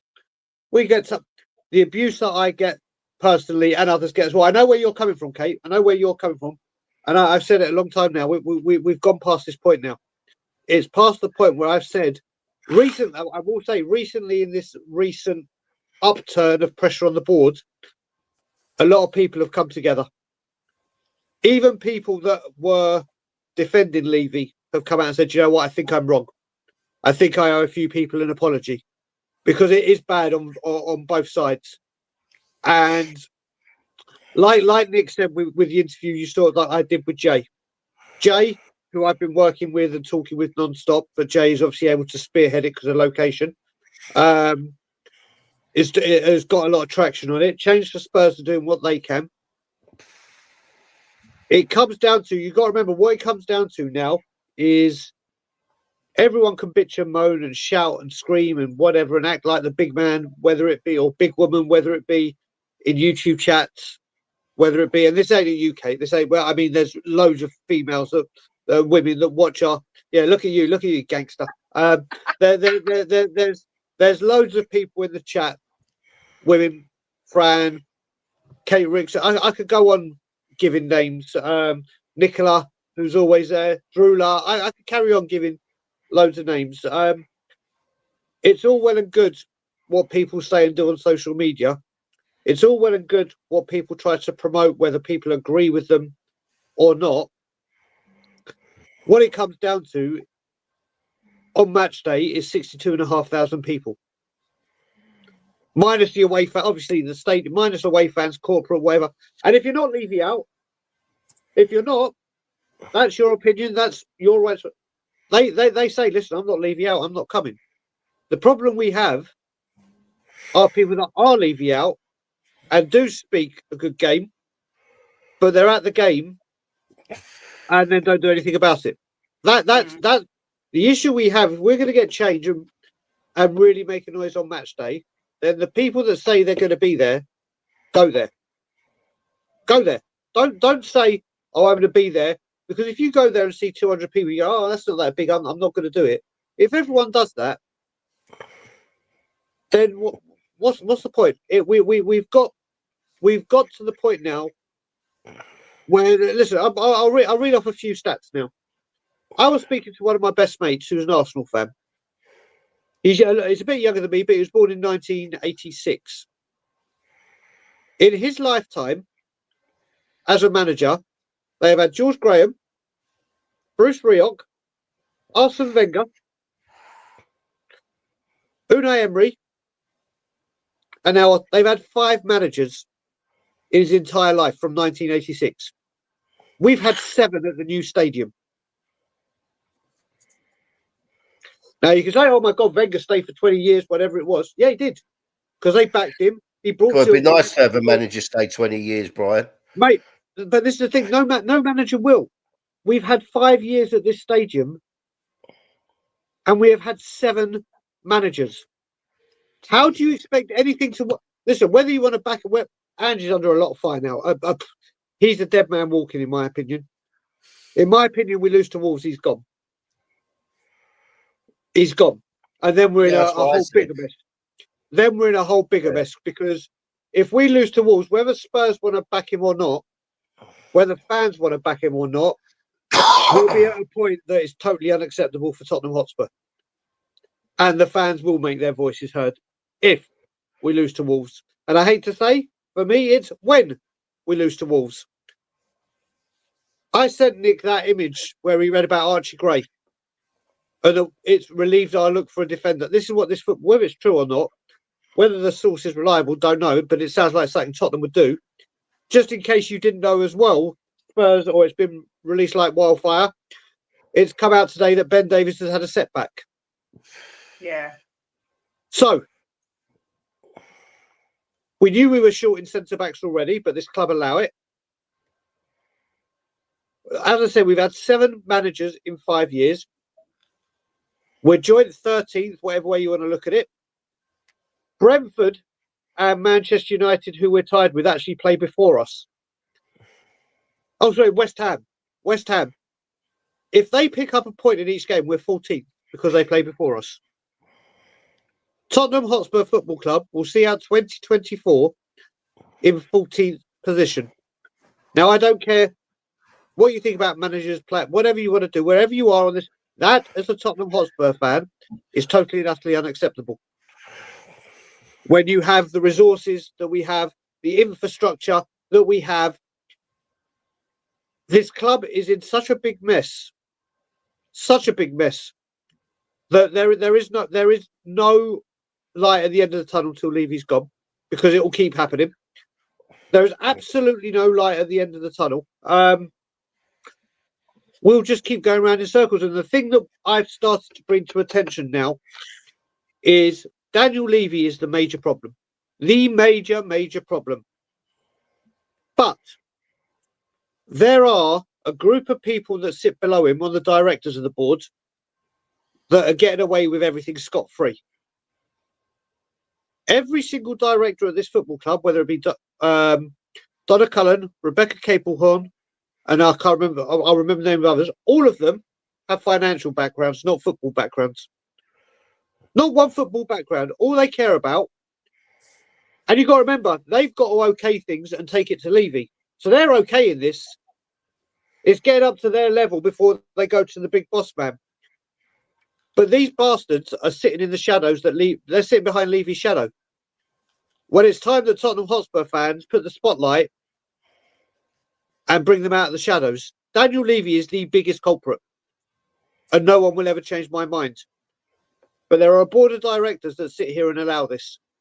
And they allow it because all they care about is making money. And this football club, once great football club,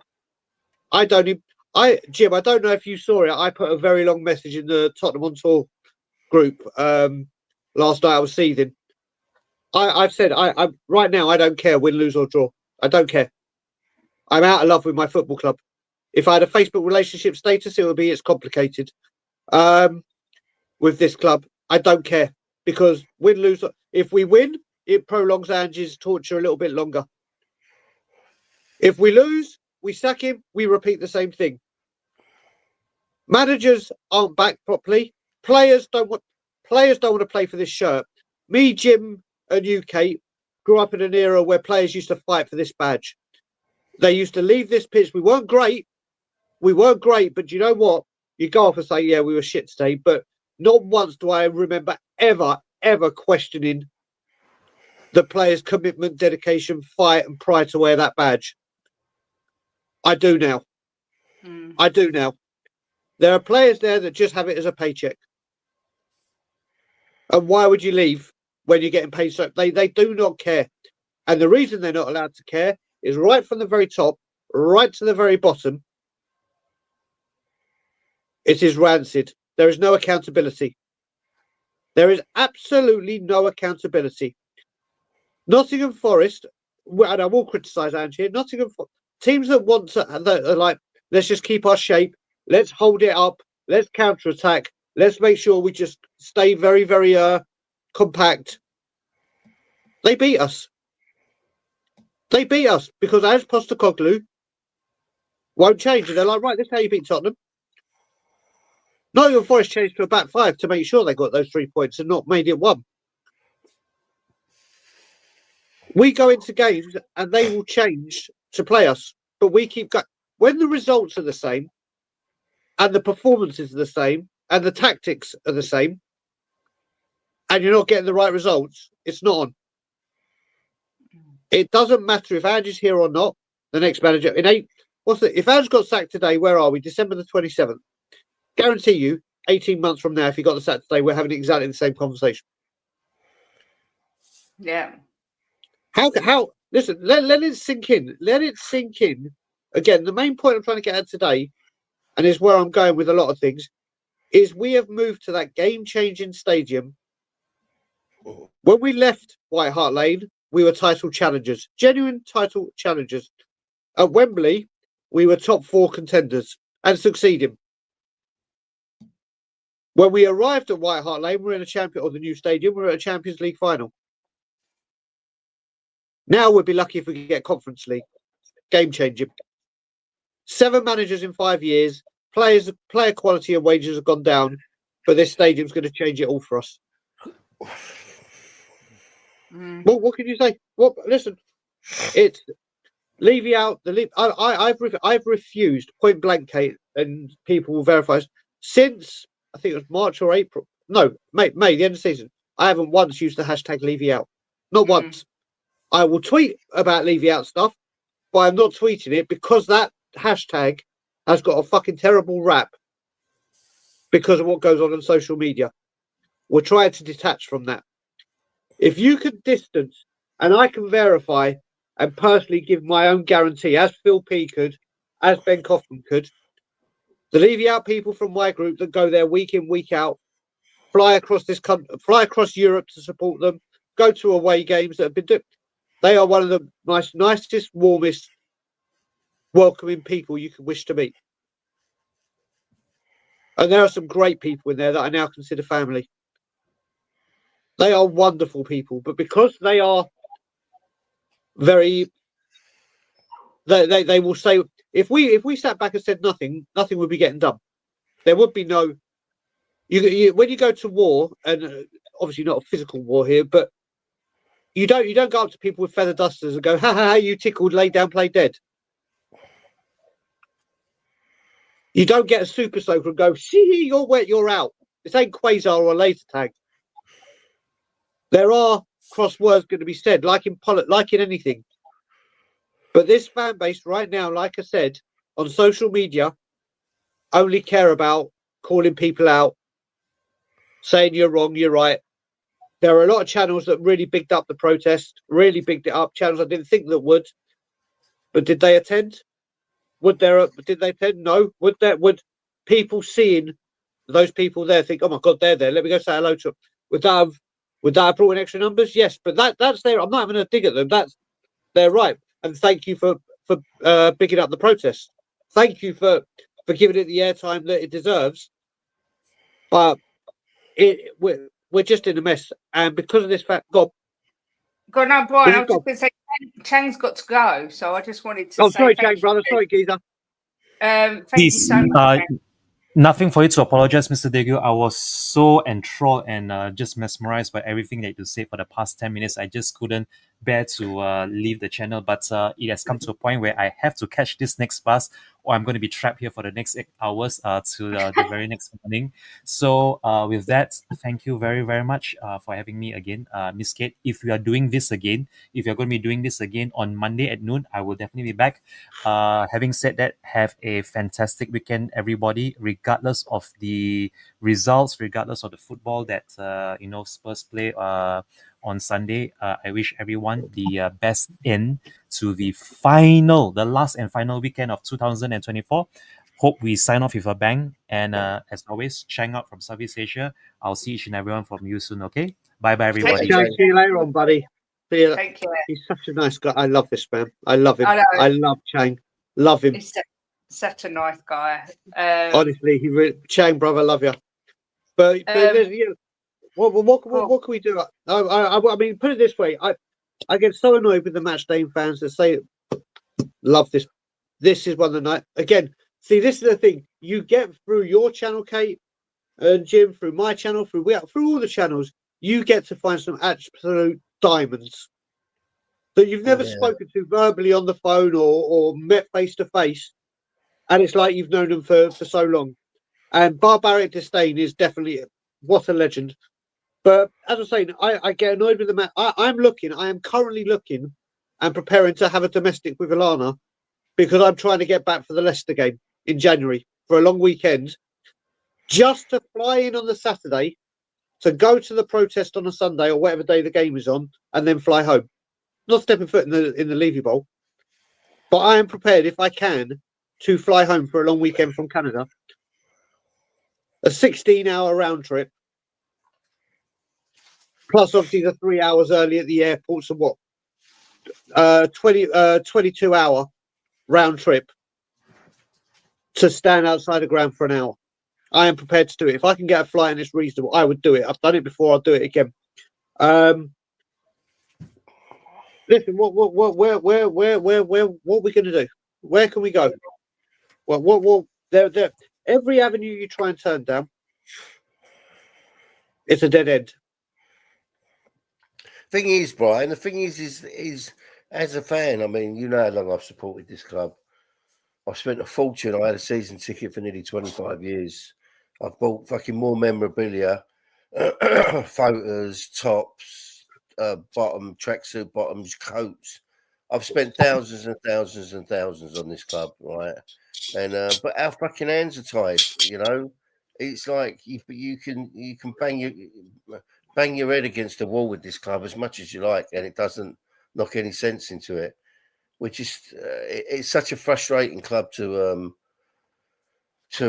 support. I mean, I was thinking about Liverpool the other day, right? I was laying in the bath and I was thinking about the different clubs in the Premier League, and Liverpool is probably the one club that I can ever remember, right, that's been consistent with their football, with their finishing, you know, where they finish in the league. They're always very consistent. And I just love Tottenham to be like that. I can never remember Liverpool doing really bad.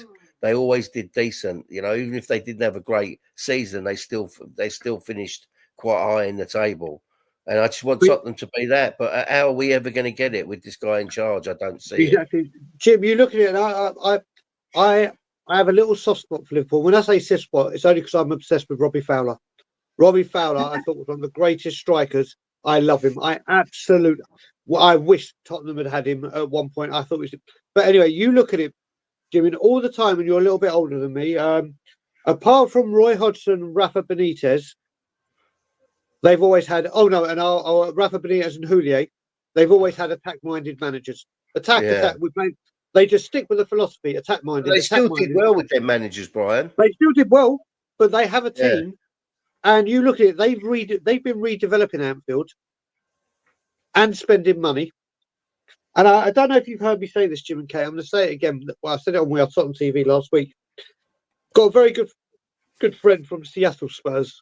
Got talking on Twitter, and now we speak regularly on WhatsApp. And he said something to me, and it just rings so true. And there's a term in North American sports where you're either rebuilding or reloading. Now, what that means is obviously you're either the rebuilding, obvious. You're always what we are doing. You buy young players, hoping they come good. Reloading is always bringing in strength. And I'm going to use Liverpool again, Jim. If you look at it, when Liverpool had that great front line of Salah, Firmino, Mane, which was an undisputable, unbelievable, unstoppable force. I am listening, bro. They brought in Jota. They brought in Jota.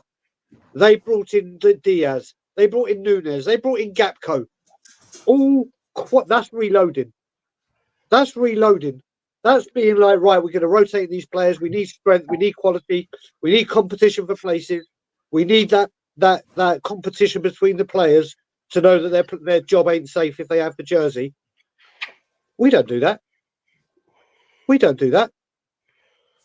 That's what Arsenal. They needed a world class, or they needed a number 6.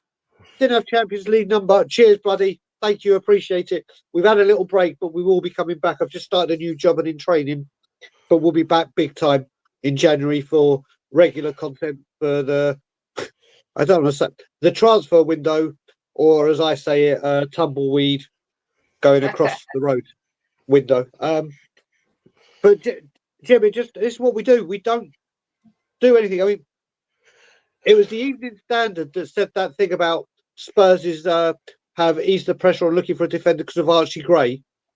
Who does that? We went into the season with 3 centre backs and Ben Davies as cover. We don't have one.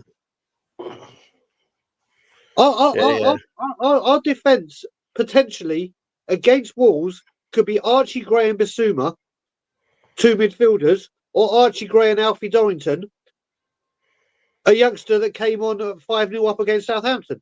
Yeah, you're right.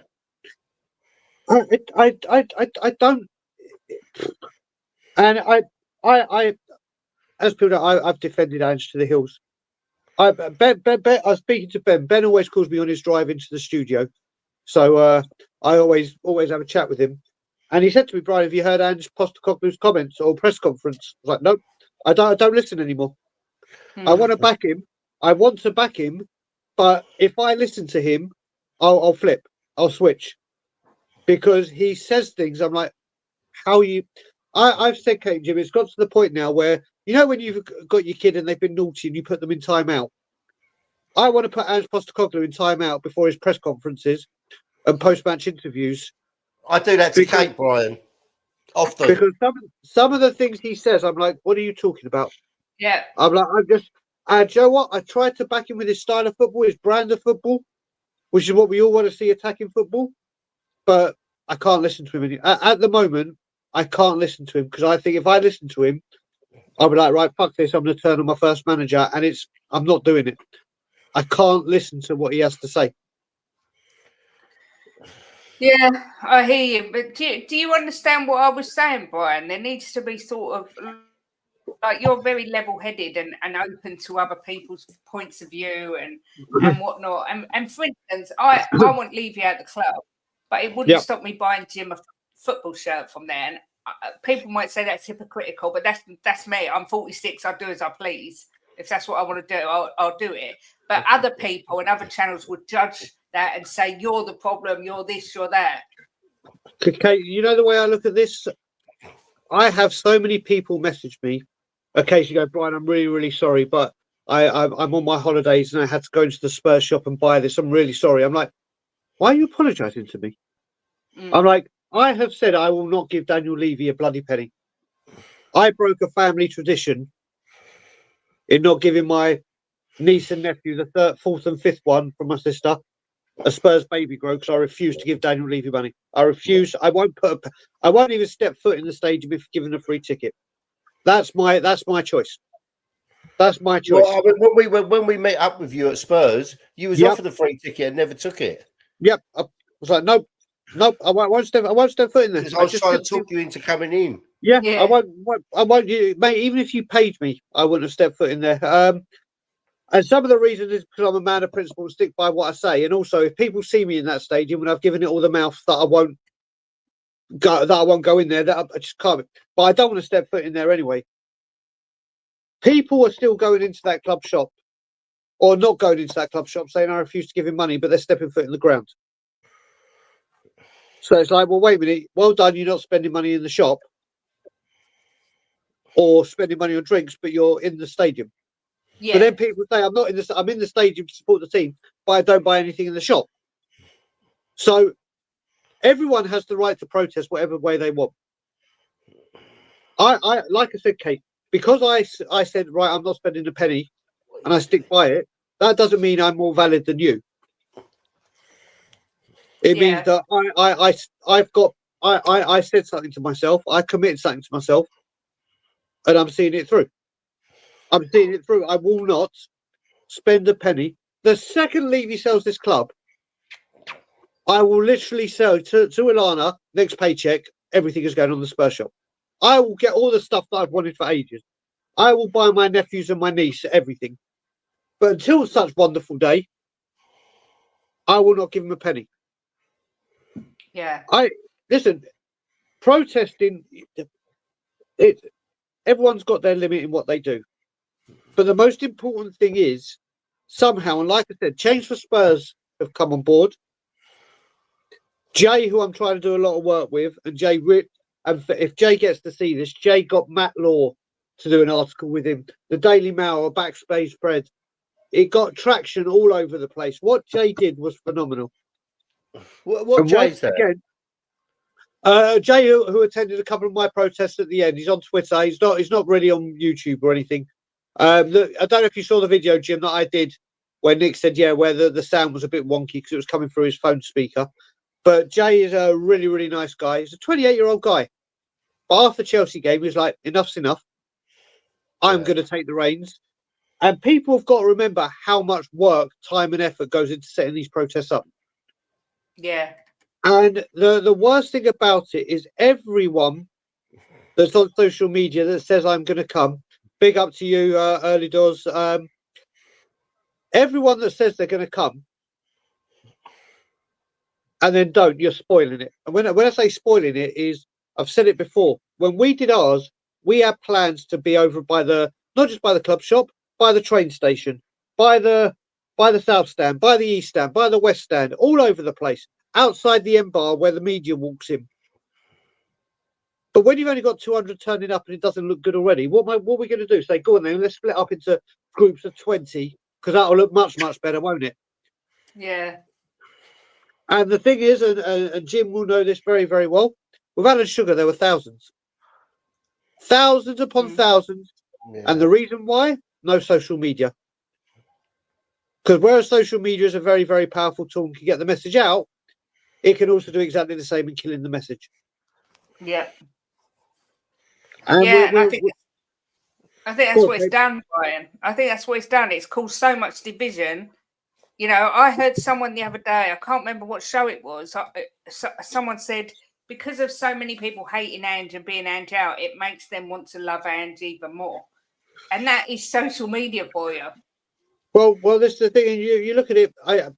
Whether Ange goes, I don't care if you listen. I want him to succeed. I've backed him the whole way. I still want him to succeed. But like you said earlier in the show, he's sacked today, tomorrow. I don't care. Yeah, that's how I feel. I just simply exactly don't care how I anymore. feel, Brian. I think if he stays, I'll back him. If he goes, I don't give a shit. Yeah, it's done because then some other mug's going to walk him. And I've seen some people mentioning bring Pochettino back. Let me just pour as much cold water on this as possible. The guy is on £6 million a year at Newcastle, in America, living in LA, living his best life. Hardly hasn't got to do the day-to-day work. Gets jet setting around, so he's on a 2-year whatever contract or whatever it may be, at £6 million a year. First of all, if we sack Postecoglou, if he goes for Pochettino, first of all he's got to admit he was wrong again, and he's going to have to pay. That's the second point. There's going to be a huge, huge, huge compensation to America. They've just hired him. He won't pay. Then he won't get backed. But most importantly, what people seem to forget is currently he's in charge of America. Now, the top jobs in football, in domestic football, can come and go very regularly. And you say some people get this opportunity, like Postecoglou could say, oh, you might not get a big Premier League team anytime. I had to take that opportunity. Mauricio Pochettino currently, right now, is in a job where he'll be the manager of a host nation of a World Cup. How many people in their lives will ever get to say, I was a host nation manager at a World Cup? Yeah. As much as he loves Tottenham Hotspur, he is not coming. And would I love Pochettino back one day? As I said before, maybe. I mean, after the Chelsea thing, it's left a sour taste, but I wouldn't want him anywhere near this football club whilst Daniel Levy's in charge. Not a chance. Not a chance. So people that think, oh, he's got Pochettino. First of all, he's not going to apologise. Second of all, even if he does apologise, then he's got to pay compensation, and it will be a very, very hefty compensation. Yeah. So that dream is worthless. Who do you think the answer is, Brian, to bring in next? Mate, do you know what? I've said the manager I want, but it's also the manager I don't want because we're ruining him, is Thomas Frank. I love it. I wanted him before Postecoglou. I think he's absolutely brilliant with the media, with his players, during games. But like I said, Jim, I put that long message. I said, I don't. I have one aim in my life right now when it comes to this football club, and it's making Daniel Levy's life as miserable. Football insides, not personal. Football inside, as miserable as possible. I will do whatever. It doesn't matter because we get a new manager in, Jim. We'll have the same thing. We'll have a little bounce. Things are great. Da da da da da. And here we'll be in 18 months. The thing And is, right? we'll get told again. Okay, we'll get told again when he comes because everyone says, "Oh, this is the last chance saloon. This is the last chance saloon." We'll get a new manager in, Kate, and it'll be it's a process. We've got to have patience. It's another rebuild. We've got to give this manager time. We won't give the manager time. It won't work. I would love it if every manager just turned us down. I mean, I don't understand why Thomas Frank would leave to come to us. He's got such a cushy job there. I just don't see it happening. But Leo says, why are we still banging on about the protest? If you wanted to be heard, you'd go to the stadium midweek when he's there working, not when there's thousands of people to muffle your noise. Yeah, Leo, it's not that easy. It's not that easy with people working and doing everything. It is not that simple. Listen, when I came back home, I always lived in a life of luxury. And when I mean life of luxury, I had the luxury of time because I didn't work or anything. It was home. I could dedicate all my time. People are working out. I wanted to do something during the January I was there where I wanted to protest at the stadium, at the training ground. And then once the players left, walk from the training ground to Tottenham, right down, what's the road? There's the massive road there where Edmonton Station is on, with all the banners and just pick people up further and further on the walk along. But the people won't do it. The people won't do it. And during midweek, when he's there working, whether it be the training ground, whether it be a Lily White House, people won't come. I've said it before. One of the reasons that I've stopped going on loads and loads and loads of channels and shouting and screaming, big up, Mr. Sweden, by the way, big up, brother. I hope you're good and well. Is Leo, I've said it before. You would have heard me said it. For years, people have been preaching, and I have been preaching to the converted, and the converted don't come. The converted don't come. It's why I changed my tactics, got onto Cowling, why I've been more level-headed, to try and have this balanced discussion, to try and show people how things are. But it is what it is. One thing I just got... Leo, I don't think Daniel Levy is easy to find. I think you was so lucky. It's a 1 in a million chance that you bumped into him that day. I know people that worked on the stadium while it was being built who never saw Daniel Levy once. So I don't think he's easy to find. He's very protected as well. Midweek will be 10 people max. No, I was saying I don't think Daniel Levy's easy to find. I think Leo was just lucky to be in the right place at the right time. Yeah, and also what I will say, Leo, I'll tell you now, and Nick, when he comes back, can verify this. Twice Daniel Levy's run scared from me. Twice. When we were at the training ground on the first day, the very first day when we were out there was only a few of us, me, Graham, Ryan Isaacs, Barry, and a few others that had seen what we were doing and stopped by. We had a few banners opposite the car park or the exit and entrance. And when we said, you know what, that's enough for today, there's 2 exits to move out, come out of Hotspur Way. The main entrance where everyone sees, and a back entrance further down the road. There he could have got out. Literally, we left and Nick parked his car literally across the road. Across the road. You could see the car. The second we walked and got onto that car by Nick's car, Daniel Levy drove out. And he has the cameras. He has the cameras to see what's going on. And then when the protest was building up on deadline day, I went with, I can't remember who was driving, but to pick a mate up. And as I came out to go pick my mate up, guess who came out for a drive around the block? He is not, Leo, you had the most incredible slice of luck. Yeah. That you happened to be on a tour and he was at the stadium at the specific point where you were. He is a coward. He is an absolute coward of a man. Without name dropping again, just to say, when we asked Mickey about Levy, he said he never ever sees him. And Mickey Hazard is at the stadium all the time working there. He never sees him. So yeah, Kate, one of the greatest things I have in our Tottenham on Tour little group is every single home game, because Ben Kaufman sits directly opposite him practically. Yeah. He always zooms in on Levy, sends me a picture with the word twat underneath, or a different name. But it's like I look forward to every home game. Him sending me, he does it without foul. He literally zooms in on him and goes twat. Well, that's what it's become. This is a guy, like I said, I mean, the Simon Jordan interview just goes to show what a pussy and a coward he is. He'll do one with the Tottenham Hotspur official one going, every penny get back into the club. We've got our Tottenham back, all that nonsense. Mm-hmm. Then he'll do one with Simon. And listen, I've got a lot of time for Simon Jordan, apart from when he talked about Levy. I think Simon Jordan holds a brilliant conversation. His podcast is brilliant. But this is going to be a scripted. And Simon Jordan may ask him a sticky question, but he'll wriggle out of it like the snake he is, and he won't be pressured. Tell you what, Daniel Levy, have another AGM, but have it with people like myself. And I don't even mean me. Yeah, exactly. Have it with fans that feel like I do. Take some constructive criticism. Take some. Don't keep it. How do you expect to get anywhere? It's tunnel vision. He's a coward. He's a coward. And like I said, until he has gone, this is the norm for Tottenham Hotspur now. Yeah. Mid-table obscurity. Yeah, I agree. I do agree. I remember, I've just got to put it out there, ringing TalkSport on the day before Poch was sacked and said, I'm sick of hearing fans demanding he gets sacked. They want to be careful what they wish for.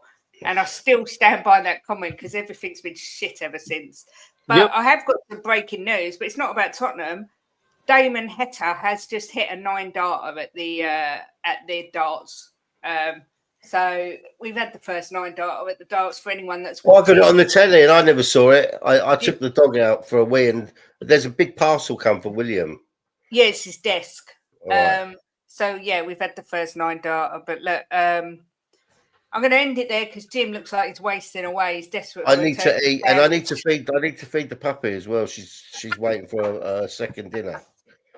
Brian, it's always an absolute honour and a pleasure to have a conversation with you, but especially about Levy because your passion is so what's the word? Infectious, contagious, superb. Listen, I love spending time with you two. Whether it be in person like we did for the first time and to be repeated in April or on a stream, whether it be Tottenham Mental Health. You two are great people. And like I said, I the shouting and screaming me, which used to be kind of my stick when I first came into this world, was exactly that. It was the comedic kind of side of things. Well, now there's no more jokes. There's no more laughter. There's nothing to be happy or smile about. The shouting and screaming doesn't get anywhere. No. Brian. You'll get more No. people listen to you when you act like you do now. Oh, without a doubt, shouting and Jim, screaming. without a doubt, this is what I've been saying all along, and I've noticed that since I've done it. But like I said, there's times like what I did yesterday for We Are Tottenham TV. Just quickly, is I've said that I normally wait at the Scotland Yard to do my post game interview with them, and it's still raw. I'm still fuming. And I was like, you know what? I'm gonna start doing it differently now. I'm gonna leave the yard after the game, have that train journey home to kind of defog, compose, and realise and then come on and speak. So it kind of takes the sting out of it, because obviously after a game, I could come on these shows on a non-game day and be as cool as this, but when it's a match day and it's just a capitulation or a bad performance, it's raw. It's raw, and you can't help it. But this is, like I've said, the way to try and get people up the mountain is to engage with them, converse with them, speak with them, and try and show and have a discussion, not a debate. I hate this word debate now. The word debate has become like this kind of box office pay-per-view fight where it's like, I want to debate you. I want to. Whoever says it, and I'm not just talking about on YouTube. I mean across the world. And so let's have a debate. Let's have a discussion. Yeah. You went more with a discussion, and as I kept saying all summer, I find that I'm trapping more flies with honey than I am vinegar. Thing is, Brian, there's a lot of people out there like me, right, that just want to do it calmly and talk about it. So if I stick a stream on, I've stuck someone lately, right, and they're screaming and they're shouting and they're slagging people down, you know, and I just think I ain't watching this, and I switch it off. But if they were talking there calmly about it and getting their point across, I'd sit and listen. Exactly. That's what I've realised. That's why this way with the new protest round, hopefully more people jump on board, because these conversations are being had. Yeah. Because the facts are now being put out, not just leave it a wanker, leave it this, leave it. Look at we've won one trophy in we've won one trophy in 16 years. We all know that, Brian. We all know that. People, but you know what? People want to. Jim, people want to keep saying one trophy in 16 years. Yes, of course, that's going to carry on being relevant until this drought goes on. But if I want to what sounds more ridiculous right now? One trophy in 16 years, or we've been in that stadium 5 years and we've had 7 managers, 8 if you want to count Mason twice. That's the more relevant one. Yeah. That's ridiculous. Any football club anywhere in the world, to say you've had 7 managers in 5 years is totally unacceptable. Yeah. And it shows that the ownership haven't got a clue what they're doing. You can get knocked out of a cup. You don't have a divine right to win one. I know that. I want us to compete, which a lot of the years we haven't domestically. But you can't excuse 7 managers in 5 years. You just can't. No. Well, listen, we'll move on. But like you said, Kate, you need to end the stream and stop before I get verbal diarrhea. Yeah, and I need to feed the big bear up in the corner. But you do that. Brian, listen. Yeah, I'm sure we'll speak. Well, we will speak before New Year. But thank you, as always, for coming on. Enjoy the rest of your day and your work, and send our love to Alana. I will do. And sending it straight back to everyone in your household of the 2-legged and 4-legged variety. And yeah, we'll definitely speak before New Year. And we'll definitely speak on the phone. Maybe you'll see each other on a stream, but definitely seeing you a lot in 2025. Right, if you want to put something out about the protest, if there's a protest, you're always welcome on here, because we get a lot of people in here. We get a lot of people in here that of course don't watch certain other streams. Of course, buddy. No problem at all. Like we get called happy clappers in here, which, you know what? I don't think we're happy clappers. We try and make light of the situation. That's what we do. But we don't want Levy in our club. Okay, do you know what, Brian? I've known you quite a while now, and you know you know my thoughts on Levy, what they were. But I've changed now. I don't hate Levy. I don't, definitely not. And I will still say he's done a lot of good for this club in certain ways. But I said I'd give him a bit of time after he built the stadium, but now he's shown that he doesn't want to build a team like we want, like the fans want. Well, Jim, put it this way. I would say I am one of the top most recognised Levy Out people on YouTube, period, and probably social media. But that's just because I put my face out here. That comes with part of doing this. And I will even say what he's done commercially for the football club and everything is extraordinary. Is incredible. It's unbelievable. It's incredible. But there comes a point where all this was building up, and every time we get to, we're doing this to get to there. Every time we get to there, then there's another reason, like FFP, then PSA, and then this, and the goalpost. Like I said, if he had given 10% of what he's done commercially to the football, Levy Out wouldn't even be a thing. It wouldn't even be a thing. It would be a harmonious club and everyone getting on. If he just gave 10%, the trophy drought would have been over. We'd be regularly competing. Top players would be here, but no. But so we are where we are. And until he leaves this football club, he is public enemy number one. I'm beginning to believe until he leaves, we won't move forward. I've started believing that now. You know how the FBI and the Scotland Yard and Interpol have their 10 most wanted? I've only got a most wanted one. And when he goes, he can build all the hotels and skyscrapers and shop. He can do whatever he wants. And I wish him nothing but success. I wish him nothing but success, health and happiness, and a life full of everything he desires. But until Daniel Levy's name is not associated with Tottenham Hotspur, he is public enemy number one. And I will stop at nothing. Whilst there's air in my lungs, blood in my veins, and my heart is pounding, I will never stop. Whether it's me, whether it's 100,000, I will never, as Ange would say, I never stop. Yeah. And we go from there. Brian, as always, I'm going to let you do your catchphrase and tell everyone where they can find you. Yeah, they can find me, Ben Kaufman, Brian Ireland, Roadman, Amir, Ryan Isaacs, and a few others on Tottenham on tour. Like I said, we're taking a break. I was meant to do reactions for the Liverpool and Forest game.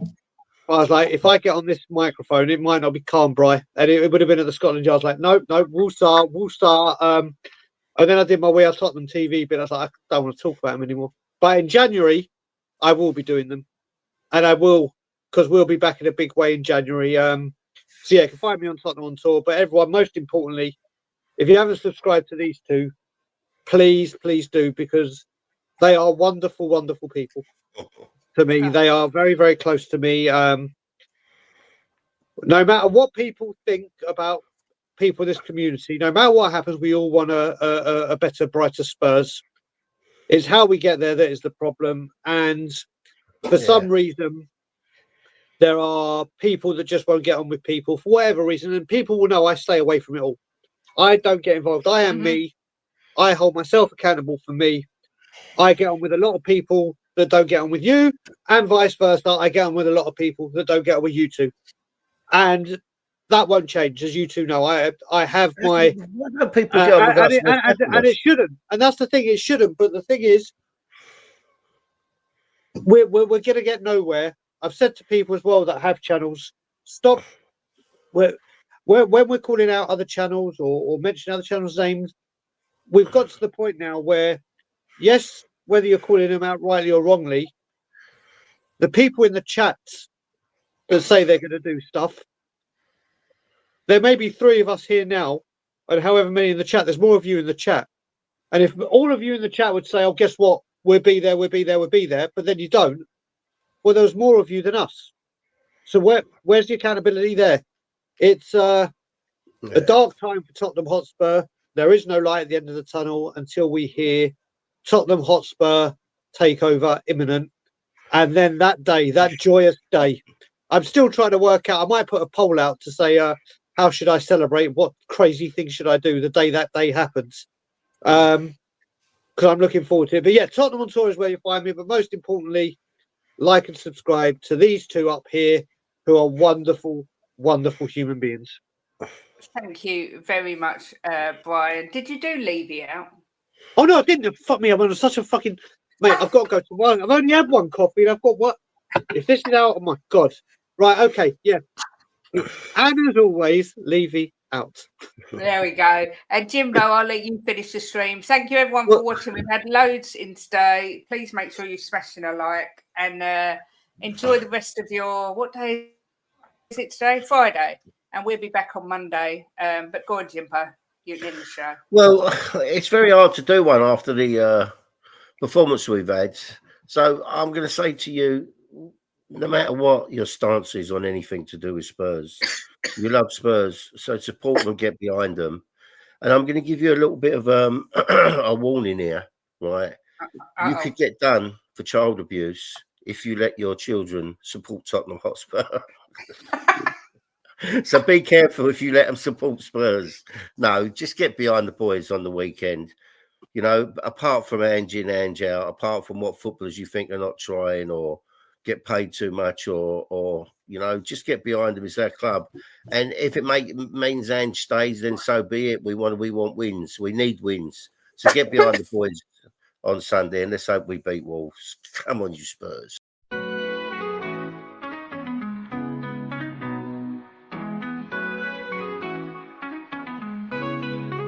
Giving opinions with no regret, smashing the top bins like in the onion net. Talking the talk with Kate and Jim and walking the walk, just listen in. The perfect match, Kate and Jim, getting at it. Kate and Jim are gonna smash it. Reviews, previews, opinions and laughter, mix and transfer news, it's what you're after. The perfect match, the perfect match. You just got to latch onto that perfect match. The perfect match, the perfect match. You just got to latch onto that perfect match. Jimbo always keeps a positive spin while Kate's Mickey has a name dropping. Gets you out of the blue like Lenny stop robbing or she's just flip-flopping. Hell, this place is popping.